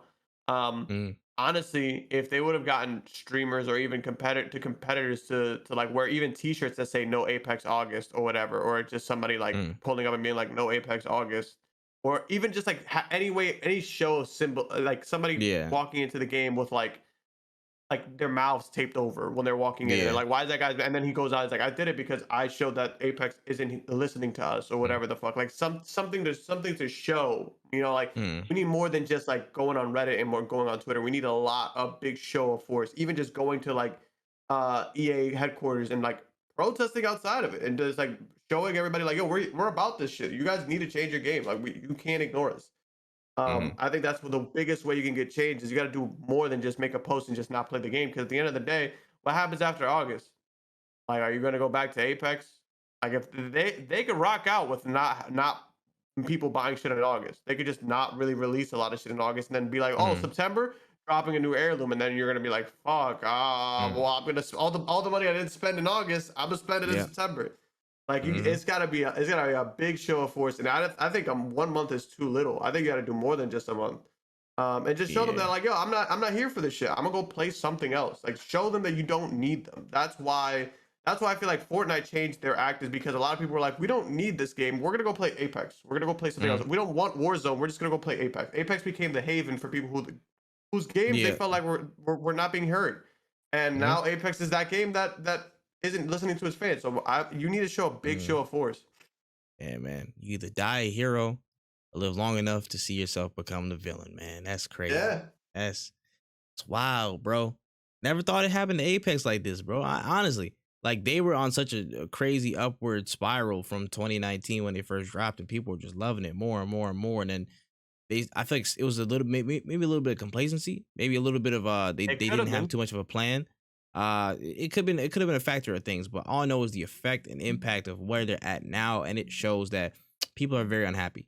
People are very unhappy now. Me, I don't have enough care in me to again protest or do any of that stuff on this specific issue because I'm not playing. I'm with you. I'm not planning on playing Apex in August like that, bro. I'm not planning to do a whole new split and like, do my whole thing. I might play some to just learn mouse and keyboard because I am aiming to do that. So I might be on it like a couple times, but I'm not going to boycott it. You know what I'm saying? I'm not going to do that because I don't care. Because I'm going to be on it maybe like one time, like a week, and maybe like max two or three.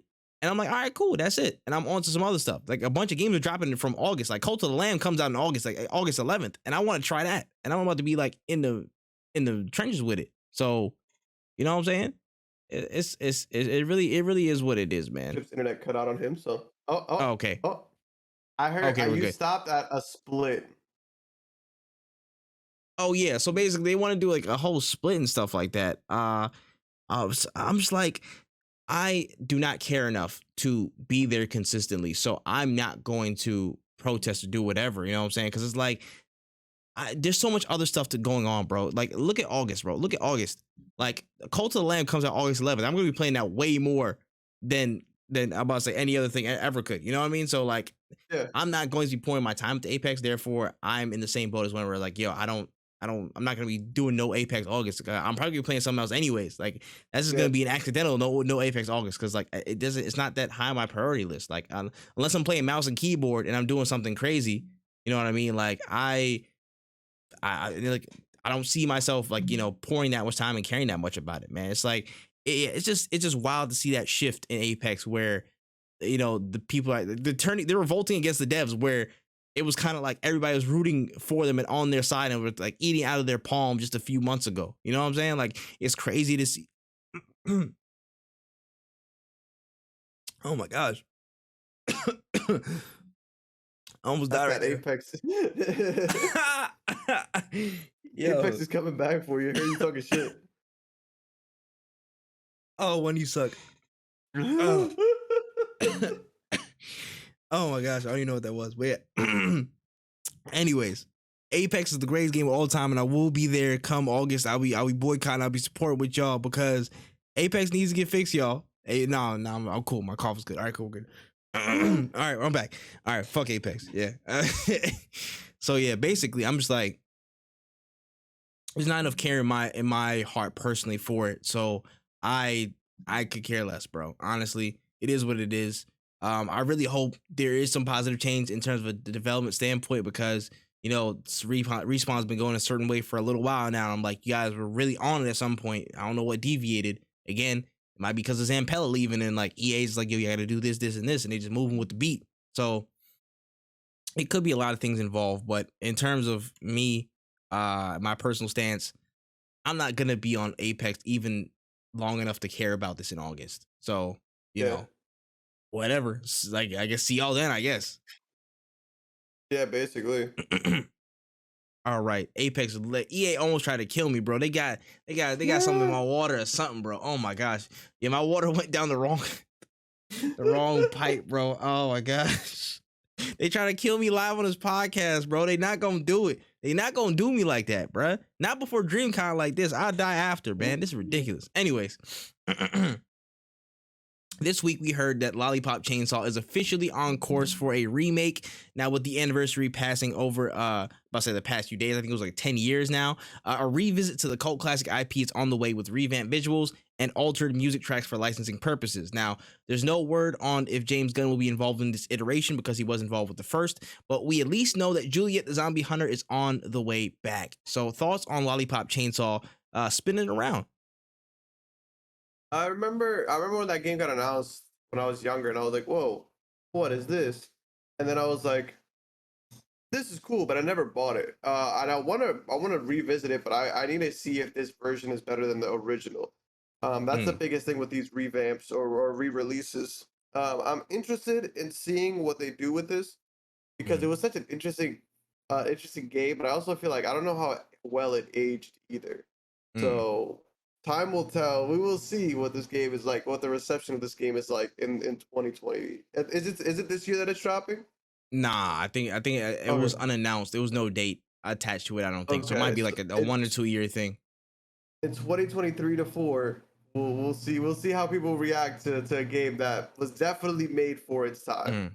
That's a different era, boy. That's a different era. We'll see. We'll see how it translates now, man. We'll figure that out. But yeah, I mean, for me, like I didn't play it, but I saw it like a good few times. I actually need to go back and play it because I know I was interested in it, but I was like, nah, whatever. I didn't really like commit to it like that. So I thought it was interesting. I never knew that James Gunn was a part of that first iteration, so that was interesting to know and see if he's actually back a part of it. That would be cool to see him, dip into that or at least consult for it. But yeah, I mean, Lollipop Chainsaw, I know it definitely is a cult classic to a lot of people, so interested to see what it does in its next life. For sure. All right, moving on. This segment we like to call the Trailer Trove, man. Everything from more watchable media, the animes, the comics, the TV and stuff like that, the watchable and readables and whatnot. We have 2 stories for the day, and I'm going to switch the order a little bit.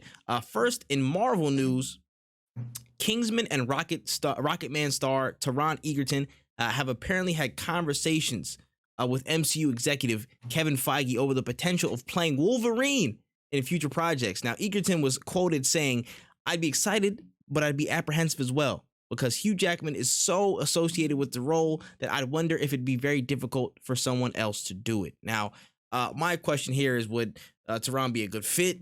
How do you feel about these conversations going on so far? What's going on with the Wolverine talk, man?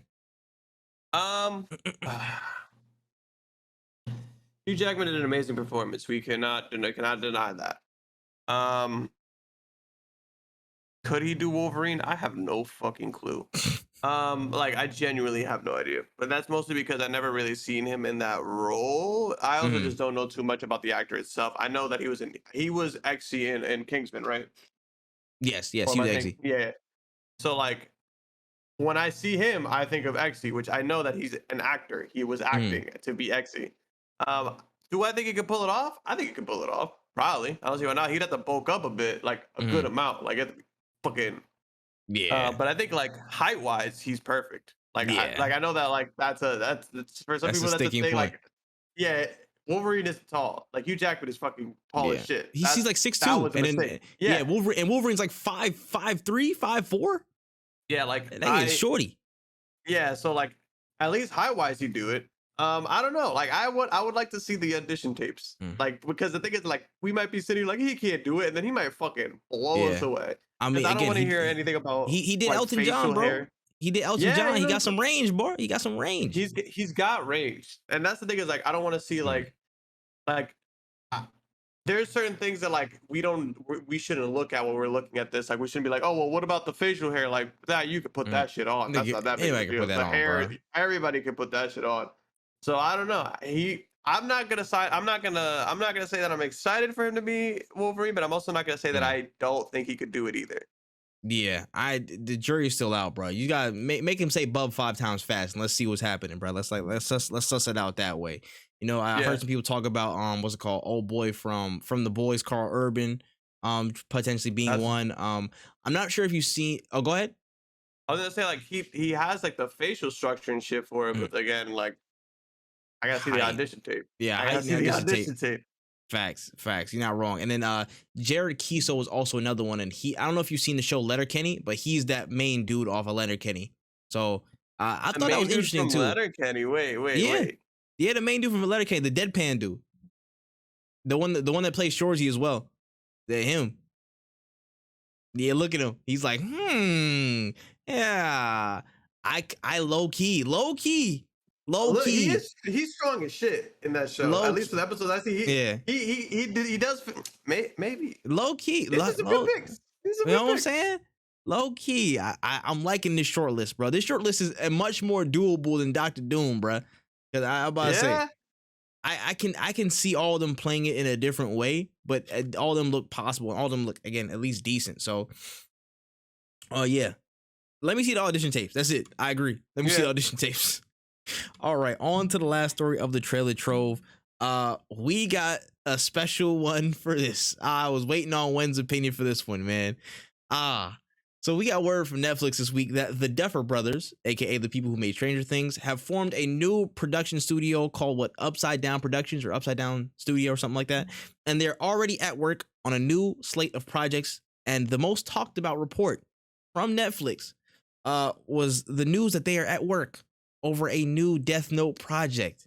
Now, this has been met with a lot of polarizing discourse, but the Duffer Brothers, the creators of Stranger Things, as a series, man, they're on the way towards a Death Note project. How do you feel about that, Wen? Like, so here's the thing. I'm not as even though I shit on a lot of people trying to do live action animes, I just think they choose the wrong animes. Truthfully. Because I heard the live action Erased was pretty good, and that's a movie. That's an anime that I'm like, that seems like a good anime to do, because you're not doing anything crazy. It's just people. It's just a story. Fucking, you could do Death Note without even ever showing Ryuk. Like, realistically speaking, if you never showed the Shinigami, you just use shadows as a way of portraying him, or even just voices. It would it be the same? No, but it would be fine. Like you could theoretically do it, and it wouldn't impact the important parts of the story. You know what I'm saying? Like did you see the other live action Death Note? No, I didn't. I saw parts of it. Don't ever do. Yeah, I didn't see the whole thing. All I saw was the Keith Stanfield as L, and I was like, that's not bad. But then everything else was just kind of like, I was slightly confused. I was like, all right, cool. You know what? All right, whatever. Yeah. But yeah, I didn't watch that because I heard of how bad it was. All I did was watch reviews of like my favorite YouTubers who make movie reviews, and I was like, this is the best way of enjoying this show, this movie. But I don't hate the idea of Death Note live action. I just don't know if, like, I need to know that these motherfuckers know what the fuck they're talking about. That's the biggest problem. Is like the person who made Death Note live action, they obviously didn't know what the fuck they were talking about. Like, they don't know what the fuck they were doing. Because they were emphasizing shit that didn't matter. Like, Light, from what I could see, had way too much emotions involved as like for anything. Because think about Light in the animes, that motherfucker's calculated. He does. Cold. There are times where he's like crazy, but it's not like I'm gonna emotionally kill somebody. It's more so like, oh my god, I'm about to get caught. No, cool. The plan's still working. Let's lock in. We're still We're still going through it. It's just cathartic. That's just the thrill of the risk that he took. Yeah, calculated risk that he took. But that's not no like off rip reaction to everything. You know what I'm saying? And that's my biggest thing is like, while the Duffer brothers, we got Stranger Things. Cool. I don't hate Stranger Things. Contrary to popular belief, I don't hate Stranger Things. I really don't. I know what you hate. I don't want them doing this because I don't need these episodes are 30 minutes long, and even the Death Note series itself was a little dragged out. I don't fucking need 6 seasons of this. We don't even need 2 seasons of the anime because people will argue that after a certain point the anime kind of goes down the hill. What, you don't want 80-minute episodes? You don't want 80 minutes exposition? I don't need mini movies to end a season. Not a series, a season. I don't need that. I don't. Especially when the show starts at 45 minutes an episode. Like, I get it. I think that they would do cool, like the visuals would be sick. I think they would do an amazing job showing the demon world and showing the demons themselves. I don't need this shit though. Like I don't think I want them doing this. Like I really don't. I think that what they could have done was like, can't we just like remake the anime? Can't we give it the JoJo's or the Hunter x Hunter treatment where like we just up the animation and condense shit that people didn't like? Why do we gotta do that live action route? They could have animated that one shot they did a little bit ago. That one shot was actually pretty dope. I was about to say there was one. It was like I think it was like another character or something like that, and like he was like had Trump on his ear, Trump in his ear and stuff like that. Like I know it's different era now, but like that one shot could have been cool animated. You know what I'm saying? Like that. Yeah. That could have been dope. But again, it's just choosing the right idea and actually having the right minds to look back and show how much they can pull from it and be true to the spirit of the original work. Here's my thing. I'm not mad at this pairing exactly. I'm just mad at the potential for it to go wrong.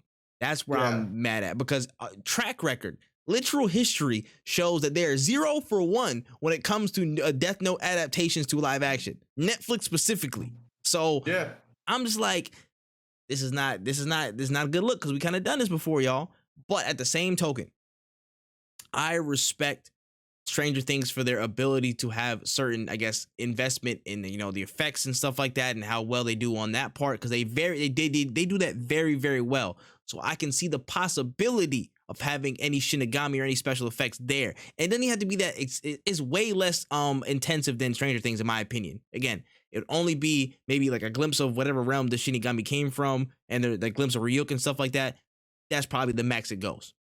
So that's the potential for them to actually adapt it accurately and actually looks good in live action format. The potential's there. Now it's the ability for them to honor the source material and stick to that to a certain degree. That's where everything goes right or wrong for these adaptations. That's where everything goes right or wrong. Because if you pull like a Halo show and you be like, hey, yeah, we didn't play any of those games. We didn't watch any of that shit for the show. And people call you mid-pack. Don't get mad when they call you mid-pack because you didn't pay attention to any of the source material.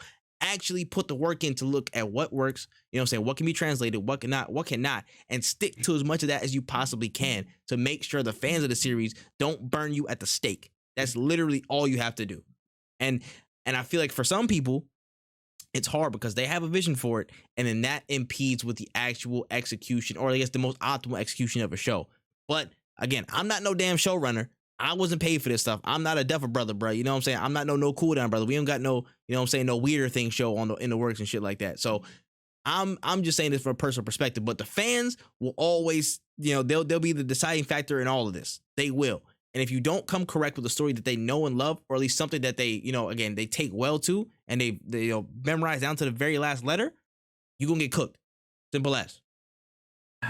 They could just, it's just, why do you guys keep picking like the best shit, like staples to anime? The biggest shows, and I'm like, yo, y'all kind of going crazy. I'm like, y'all could have started small. Y'all couldn't, I'm not. Matter of fact, let me not do that because they would have ruined my shit. I would have said Megalobox, but y'all gonna ruin my shit. Don't touch Megalobox. Yes, Junkyard Dog, Megalo. Yeah. No, they literally can't fuck that show up. They literally can't. They couldn't, but it would piss me off still because they were making it into a live action. That would just because it's already good by it's damn near perfect by itself. Leave it alone. That's my opinion. 10 animes for me, and I don't give a fuck. Bro, Megalo is crazy. Megalo is a crazy anime. Amazing show, top to bottom. I will say that right now. Insanity, bro. I still have to watch the second season. I still gotta watch second season, but for the first season, I haven't seen it yet, bro. I have. This was it 13? Is it 13 episodes? It's not long. It's like 13. I don't want to lie. I'll look it up. But that shit. Yeah, I think it's like 13 episodes. Over the top. That should put it over the top for me. I'm telling you, bro. Okay, side note. This is my plan, though. I haven't watched anime in a good little bit, but I'm doing this. I'm watching Megalobox, which is like less than 20 episodes. I'm watching, I think it was like another small one that I was going to watch. I completely forgot the name of it. But then I'm going to do that, and then go to Kxngviii, do Kxngviii, and then do a longer anime. So I'm going to ladder myself back in episode by episode and stuff like that. You know what I'm saying? And just get fully... episodes. Back into it. 13 episodes, exactly. All right, cool. So yeah, I might crank that out this weekend, low key.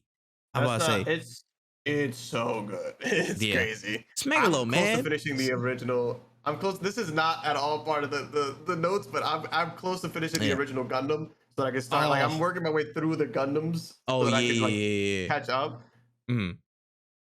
Because I know Nijus was like, Gundam is my favorite shit. And I was like, I want to watch Unicorn. And he was like, Unicorn is like, I looked up and Unicorn was like the end of that the timeline. That arc?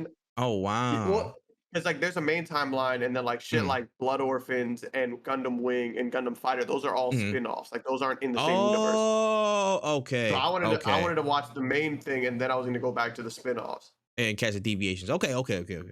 I hear you. But yeah, I'm trying to get back into that. But yeah, I don't know how they would even make a Gundam as a live action show. I don't even know how they would do that stuff. But again, they just choose to go for the biggest money draws in terms of IPs. And it's a dangerous game you play because those people that made those IPs successful, those fans will burn you at the stake and they will cook you and they will tear you limb from limb if you mess up their stuff.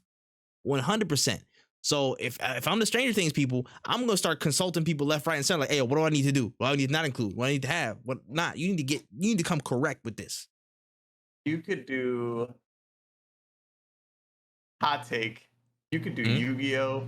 But not like a Yu-Gi-Oh the way the original Yu-Gi-Oh was, which was look at this crazy monster I summoned. Yeah. Like Yu-Gi-Oh GX, where it was about the card effects and how they work well together, as opposed to big blue-eyes white dragon. Yeah, just the monster itself.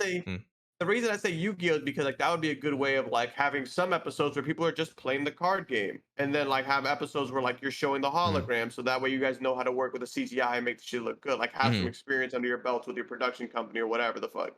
But there are animes out there that you could really, really just get into and make it work. You could do a Baki live action, even though that shit is fucking insane. Baki would be nasty. Nasty. Baki would be ridiculous. There's so many. I thought y'all could have handled fucking Cowboy Bebop, but clearly I was wrong. Clearly not. Clearly I was wrong. Clearly not. I tell you, man, it's just it's like you're a human, right? And then they're trying to walk a goat trail on the side of a mountain, bro. There's so much room for error. If you slip once, you will die. Your project will die. You know what I'm saying? And you need to go consult the goats on how to walk and what steps to take and how not to fall. And even then, you still might flop because you're a human. So it's y'all really got to be careful, man. Y'all got to really super get really in tune with what the fan base wants to see from a live action project. Some of them don't even want to see it at all. Trust me, I'm one of them. Yeah. But the fact that you're going through with this, you really need to tap in with consultants. You need to tap in with the creator, make sure that the mangaka, he knows whatever is going on in that project. You make sure he's tapped in all the way 100%. So there's no confusion on what's going on to make it as good as possible. Yeah. Crazy, man. Megalobox, man. I gotta watch that shit. Anyways, all right, that is the trailer trove, and we got a couple more stories to go. This next story, we got some word from Luminous and Square Enix that Forspoken has been delayed to January 24th, 2023, with internal consensus over polishing concerns cited as primary reasoning. Forspoken will take that patient route, although the game has all elements playable in this state. Got to be delayed, man. How do we feel about this one, man? If they're telling us the truth and all the things are playable, then it's just a thingy. I love that because that just means it's just bugs. And some companies will release the shits with the bugs, but I'd rather them iron that shit out. I don't mind. I don't have money right now. Like there's too much. There's a lot of shit dropping. God of War just got confirmed for November. Yeah, I'd push my shit back too if I needed the time. Why would I? Why would I want to compete? Like, what's the point of competing when you know that next year in January there's nothing dropping? Like, I just don't. There's too many months in the year where they're competing. The only thing they're competing with is Dead Space, but I don't know if that's like the same like no, they're not. lane They're not per competing se. with Dead Space because that they shit just doesn't. They just released in the same month. No, I'm just saying. I'm saying in terms of games, just generally. Have you seen the Dead Space trailer? Did they drop one yet? Yeah, they did. Okay, they dropped like hella. They dropped hella dev diaries and stuff like that. They dropped like hella in like gameplay, like pure gameplay shit. I forget that I watch trailers, as I found out with Ragnarok. So that's a common thing. I watch so many trailers that I forget that sometimes they actually do make trailers for the shit. But I don't see that as a huge overlap. Mostly because what's dropping in February? Is there anything dropping in February? Yeah, hell if I know right now. Off the top of my head, I honestly. So if you're dropping late January and nothing's coming out in February, you might get scooped in the early February. That's how I would do it as a gamer. That's what I would be like. Oh, nothing's dropping in February. Yo, I miss Forspoken. Let me cop that if I'm a huge Dead Space fan. But again, like we said, we don't want bad games. So yeah, fucking take the shit out of your time because I don't have a lot of money to be spending on every single game that drops this year. Yeah, no, they have apparently they have a gap in February because nothing else drops. January is only Forspoken and Dead Space, and then the next major thing is March and Resident Evil 4 remake, March 24th. Yeah, you're so they got a gap in February. Yeah, January. My bad. That's probably the best time they could probably even announce it because as soon as you get to March, it's gonna be it's hell to pay. So January or February is probably the best time to even do that. But yeah, shout out to Forspoken, man. Again, that I think the kicker in that statement was the fact that every game element is playable and they have the whole base, their foundation set. That is very encouraging news, and I'm glad that they're still taking the time to polish and make sure everything is as smooth as possible. Because again, my major concerns still remain the same, and I think that's down to polishing, optimization, and bug fixes. Making sure the frame rate runs smoothly, making sure the world is like not slowing down at any points, making sure again the potential game breaking glitches and stuff are eradicated, they're squashed. So yeah, this time period is going to be really crucial for them, of course, and it's also going to be really beneficial. I think they chose a smart time to again move their game to, because again it gives them a little bit of space and breathing room in terms of the next year, because 2023 is going to be stacked. So they picked a really smart time, and I feel like people wouldn't mind it. Again, you got hella stuff dropping before in September and October right around it, and then you got November, December, all these games are dropping for 2022. You know what I'm saying? There's still a good bit to go. So they probably would have got lost in the shuffle more often than not. So I think it's a smart move, and it's one I think that will benefit everybody in the long run, because I want this game to be great. You know what I'm saying? I love when Square Enix games hit. So this one is definitely no different. Yeah, I think it'll be a good game. I just need them to make sure that the shit works. That's the biggest issue, is making sure that it works. Literally, please optimize. You got a whole stretch, like literally 6 months to go. Just keep optimizing. All right, and on to the last story of the day. Ubisoft announced right after the Skull and Bones announcement of a Ubisoft Forward, another Ubisoft Forward on September 10th that will be a multi-game showcase. Again, just showing off a lot of the games. They made a statement that they want to get back to that mainline success and a lot of mainline high-level growth with some of their IPs and projects. So there's been a lot of buzz and potential of, I guess, predictions of what's been going on and what they might show. And as of late, they're not on the hottest of streaks. They're on a pretty cold streak, if you ask me, with a lot of, news stories, and the game releases haven't been up to, the biggest of pars. How do you feel about this upcoming multi-game show in terms of the importance of momentum for Ubisoft, and what do you want to see there? If they're not releasing a new Splinter Cell game, there's no point in having this. If they're not dropping Rayman, if Rayman isn't the first thing they announced at the thing, Ooh. I really could care less. Like if it starts off with Just Dance, I'm gonna fucking blow up the planet. I cannot stand every single Ubisoft event that they used to have started off with Just Dance as if we Yeah, didn't know a new game was coming. bro. We know. Stop they had wasting all the time. dancers. They had niggas in bunny suits. They had the whole nine for Just Dance. I was like, bro, Like, y'all tweaking. Y'all are tweaking. You guys hired a whole marching band for this, and all you're announcing is Just Dance, Raving Rabbits, and like that Starlink game that nobody played. So please save us a lot of time. Do not announce things we know are coming. Hit us with the shit that we've been asking for. And no, that does not mean Far Cry 7. Please, for the love of God, take like a 5-year break if you need to, because I haven't heard a damn good thing about Far Cry since 3. And I'm a Far Cry fan. I've played all of them except for 6, and I refuse to buy 6 for anything lower than 30. Anything above $30, I'm not paying for that game, because there just isn't a big reason for me to like. Every time I talk about Far Cry, they're like, "Yo, you played 3?" I'm like, "Yeah." They're like, "Oh, well, then you don't really need to play the other ones, because they're all just 3 with a different bit, like a little mix and match of other shit, but it's not good enough to really validate a whole new game." I'm a fan of Far Cry too. I want to point that, like, I'm a huge fan, and these games are so fucking mid that it's not even funny. I don't have a problem with them being mid. I have a problem with paying full price for mid. I'm just not a big fan of that shit. And I like the place where they're at now. Spanish, like Cuba, yes, I love that. Yeah. This shit, I don't, whatever. Anyways, besides the point, I need Rayman. I need Splinter Cell. Raving Rabbits are sick. That's like probably the best Ubisoft game that's come out in a while. You could argue with your mother, because that's the truth. I'm sorry. I don't give a fuck about Assassin's Creed. Whatever. What are we at? Vikings? Sure, whatever. Raving Rabbits is probably the most, the coolest, the most creative these motherfuckers have gotten with a game in a long ass time. Hey. So yeah. Yeah, bro. Actually, no, yeah. Rayman was actually something in the back of my head I completely forgot about, bro. Rayman's been left for dead badly. I need to see some type of resurrection for him. I did a video on this earlier in the week talking about a couple of things. And it's just wild to see. Like, this is what I was talking about earlier about Ubisoft, man. Like, sometimes they're so far behind, like they're so far behind of what people want from them that all buzz will be lost.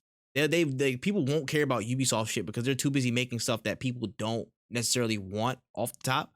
You know what I'm saying? And it's like, it's wild, bro. And they have so much tucked in the pockets, bro. So much good stuff just like chilling there. Again, prime example. I think it's been what? I might give that a bit more time. I'm not gonna say that one example because that's more. I think that's gonna be more down the line. But think about it. Where's Beyond Good and Evil? Where's Beyond Good and Evil? That's a great question. That's a great question. Have we heard anything from it besides, you know, they're hiring some people in Spain to come on the project in like the past like month or so? I believe any gameplay? Last I heard about that game was the same time I first heard about Skull and Bones.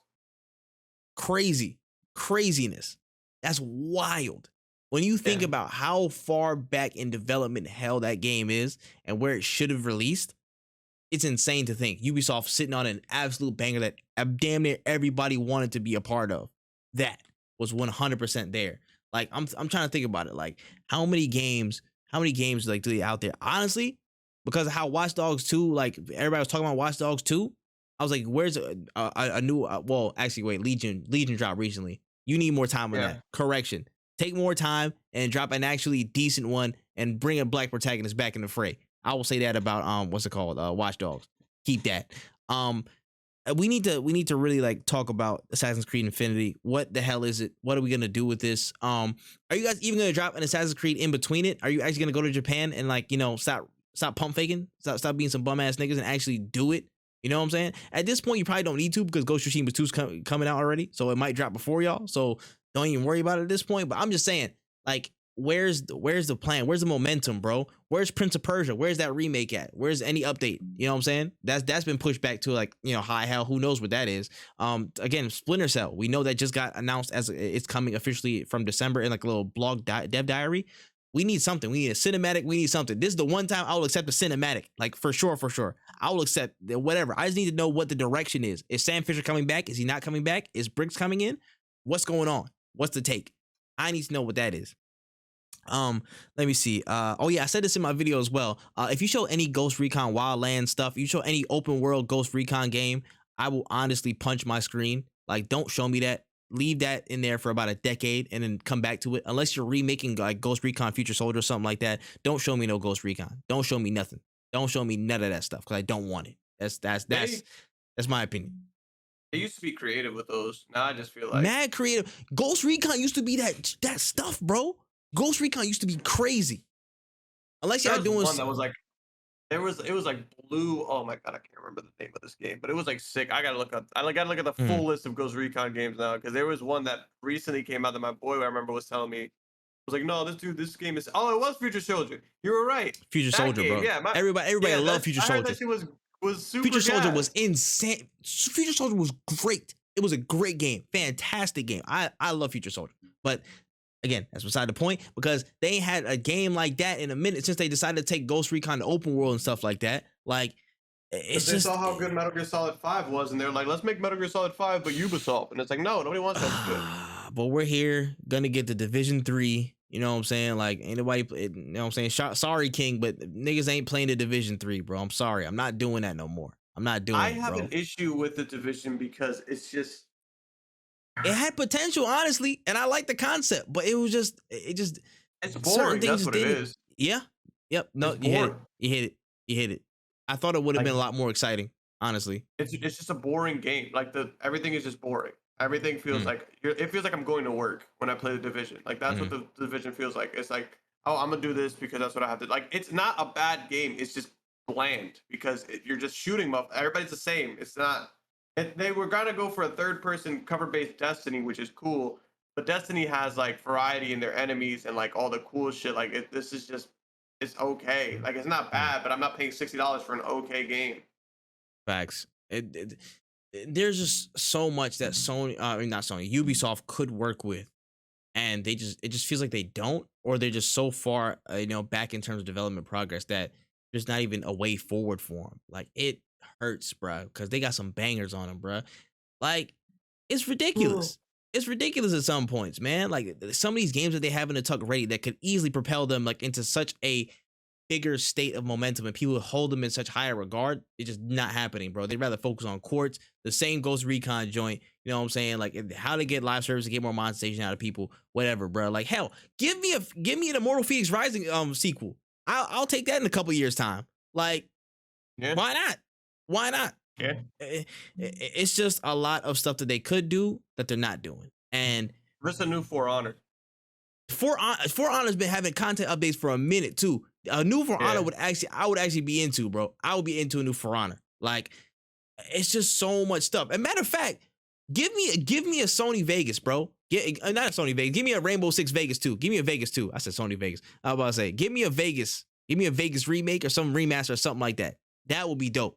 That was when I used to at least dabble in some type of tactical like FPS games joints. So, you know what I'm saying? That's a possibility as well.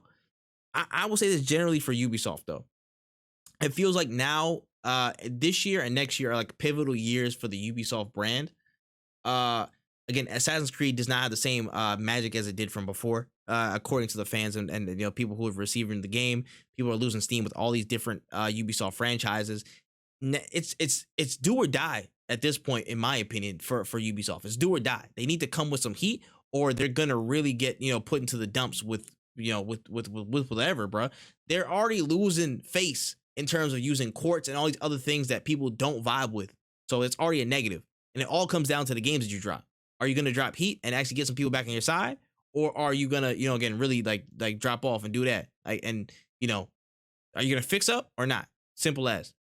On all fronts. That's an internal company standpoint. That's a policy practice. All the misconduct stuff that's been happening, bro. Are you gonna fix up or not? That's simple, and especially down to the games. Are you gonna fix up or not?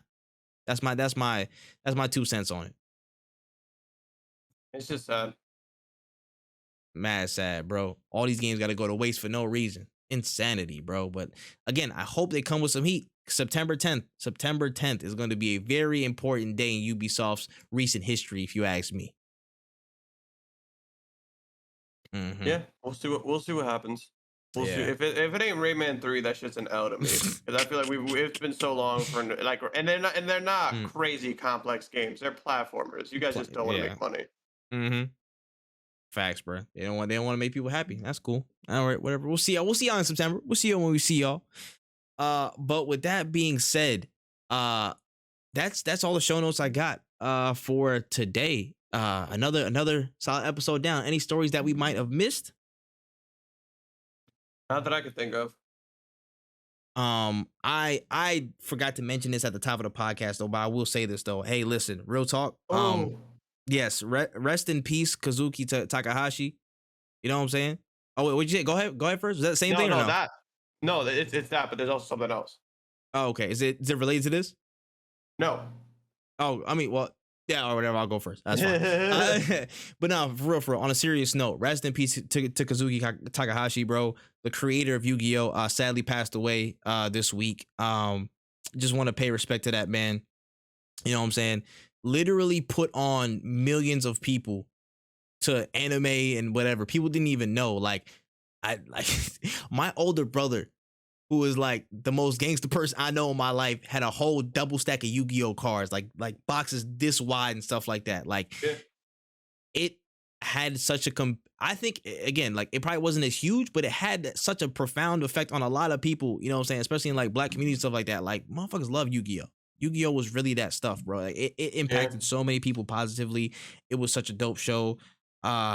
It's sad. It's so sad to see, you know, like just shit like this happen every day where like, again, a legend's gone, but this man living forever through his work. I already told people this from before, man. This man gonna live forever through that, man. He made how many people across the globe believe in the heart of the cards. So it's not like he's gonna go away, man. Like shout out to Takahashi, man. Like he's a legend forever. Rest in peace.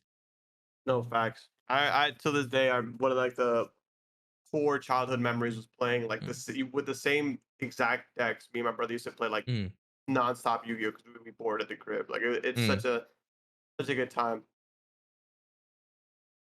Yeah, man. Oh, shit. Oh, go ahead. I was also gonna add, we will not be back next week because we will be at DreamCon. So if you are listening to this and you are also going to DreamCon, pull up because we'll be at the con. Like we'll be around. So if you want to ask us anything about gaming news and get it IRL, sure. Like I'll give you my thoughts on it instead of putting it on a podcast. That'll be cool in a shorts format or something like that. Like we might record like 30 seconds and just wave hi for the week. Like yo, we're here. we not giving y'all no news though. So no facts. You know what I'm saying? But yeah, maybe a little piece of content here and there wouldn't hurt. But yeah, we not filming no podcast there. I'm sorry, y'all. It's not in the deck this time, y'all. It's not in the deck. Not this time around. Maybe next time, but I wouldn't even have I would have the shit to record it. Maybe I'd have to take it on the plane somehow, but I would not have the facilities to edit it and have it out. By that point, you might as well just wait for the vlog and wait for the podcast the week after. Facts. So we will be taking a break for next week, but we will be back in the following week and just picking stuff up. But yeah, DreamCon stuff. If anybody's going to be out at DreamCon, make sure you come, you know what I'm saying, rock with us. If you see us on the show floor, you know what I'm saying, give us a wave. If you see us outside, you know what I'm saying, dap us up, do us, say hi. You know what I'm saying, or fist bumps actually primarily. They prefer fist bumps or just waves. That'd be nice. If you want to get a picture with me without my mask on, catch me outside the convention center. Outside. I will not be taking my mask off. Please, outside. Yeah, let's do it with a space, please. But yeah, DreamCon's gonna be super fun. Absolutely, please. You know what I'm saying? Like, have some shame, y'all. But we definitely gonna be there. I know me personally, I want to do like a couple little like, you know, like just little shorts contents thing. Nothing. I mean, maybe some no cooldown related, maybe sometimes not. But I'm definitely gonna be vlogging stuff. I know Wednesday's gonna be vlogging stuff. Yeah. There's gonna be a lot of content on everybody's, you know, personal channels. You might see some no cooldown stuff on the Twitters and whatnot. It's gonna be a 5-star trip. It's gonna be a 5-star experience. And make sure you rate this podcast 5 stars because it is 5 stars. Damn it! Go on all audio platforms, specifically Apple Podcasts and Spotify, to rate this 5 stars. Make sure you go share it around with your friends. It's on Anchor, it's on Google, it's on Stitcher as well. You make sure you don't miss it. Make sure you share it around. Show love, man. Again, make sure you rate it 5 stars. And with that, closing notes WenEazy. Yes. That's your closing note. That's it. Yes. No, yes. This man put the glass on. No, His head. my closing note is definitely drink your water. If you're going to the con, take a shower before you get there. Take a shower Please. after. Please. Wear deodorant, Please. and we'll catch you there. We're definitely. I'll be handing out the fist bumps, and yeah, I'll catch you guys. I'll catch you guys in Texas. Hey man, that's real. That's real, man. And my closing note is if there's any Houston hotties that you know what I'm saying migrated to Dallas, you know what I'm saying, we out there, we just chilling for the weekend. So you want hey yo, listen, bro, I gotta get my shit right, bro. Wait till Tuesday and Wednesday, bro. Already scheduled my haircut. I'm about to say I'm gonna get my edge up real quick, about to get my hair done. I'm about to look like a real whore, bro. That's crazy. Hey, all for the cause, baby. I can't wait. But yeah, man, make sure you guys follow on all podcast platforms. Just search No Cooldown on any audio podcast platform: Apple, Spotify, Stitcher Radio, Google, and Anchor, of course. Make sure you follow the video version and check out Wotaku channel. That's WOTAKU channel. Check out WenEazy on all social platforms for more content, more wonderful content. Check out ThatManTripp on all social platforms and on YouTube for more dope content. Make sure you check out Growth as well. You know what I'm saying? It's gonna be a good next couple of weeks, man. You guys don't want to miss any stuff from us. But that has been No Cooldown for episode 30, and we are out of there.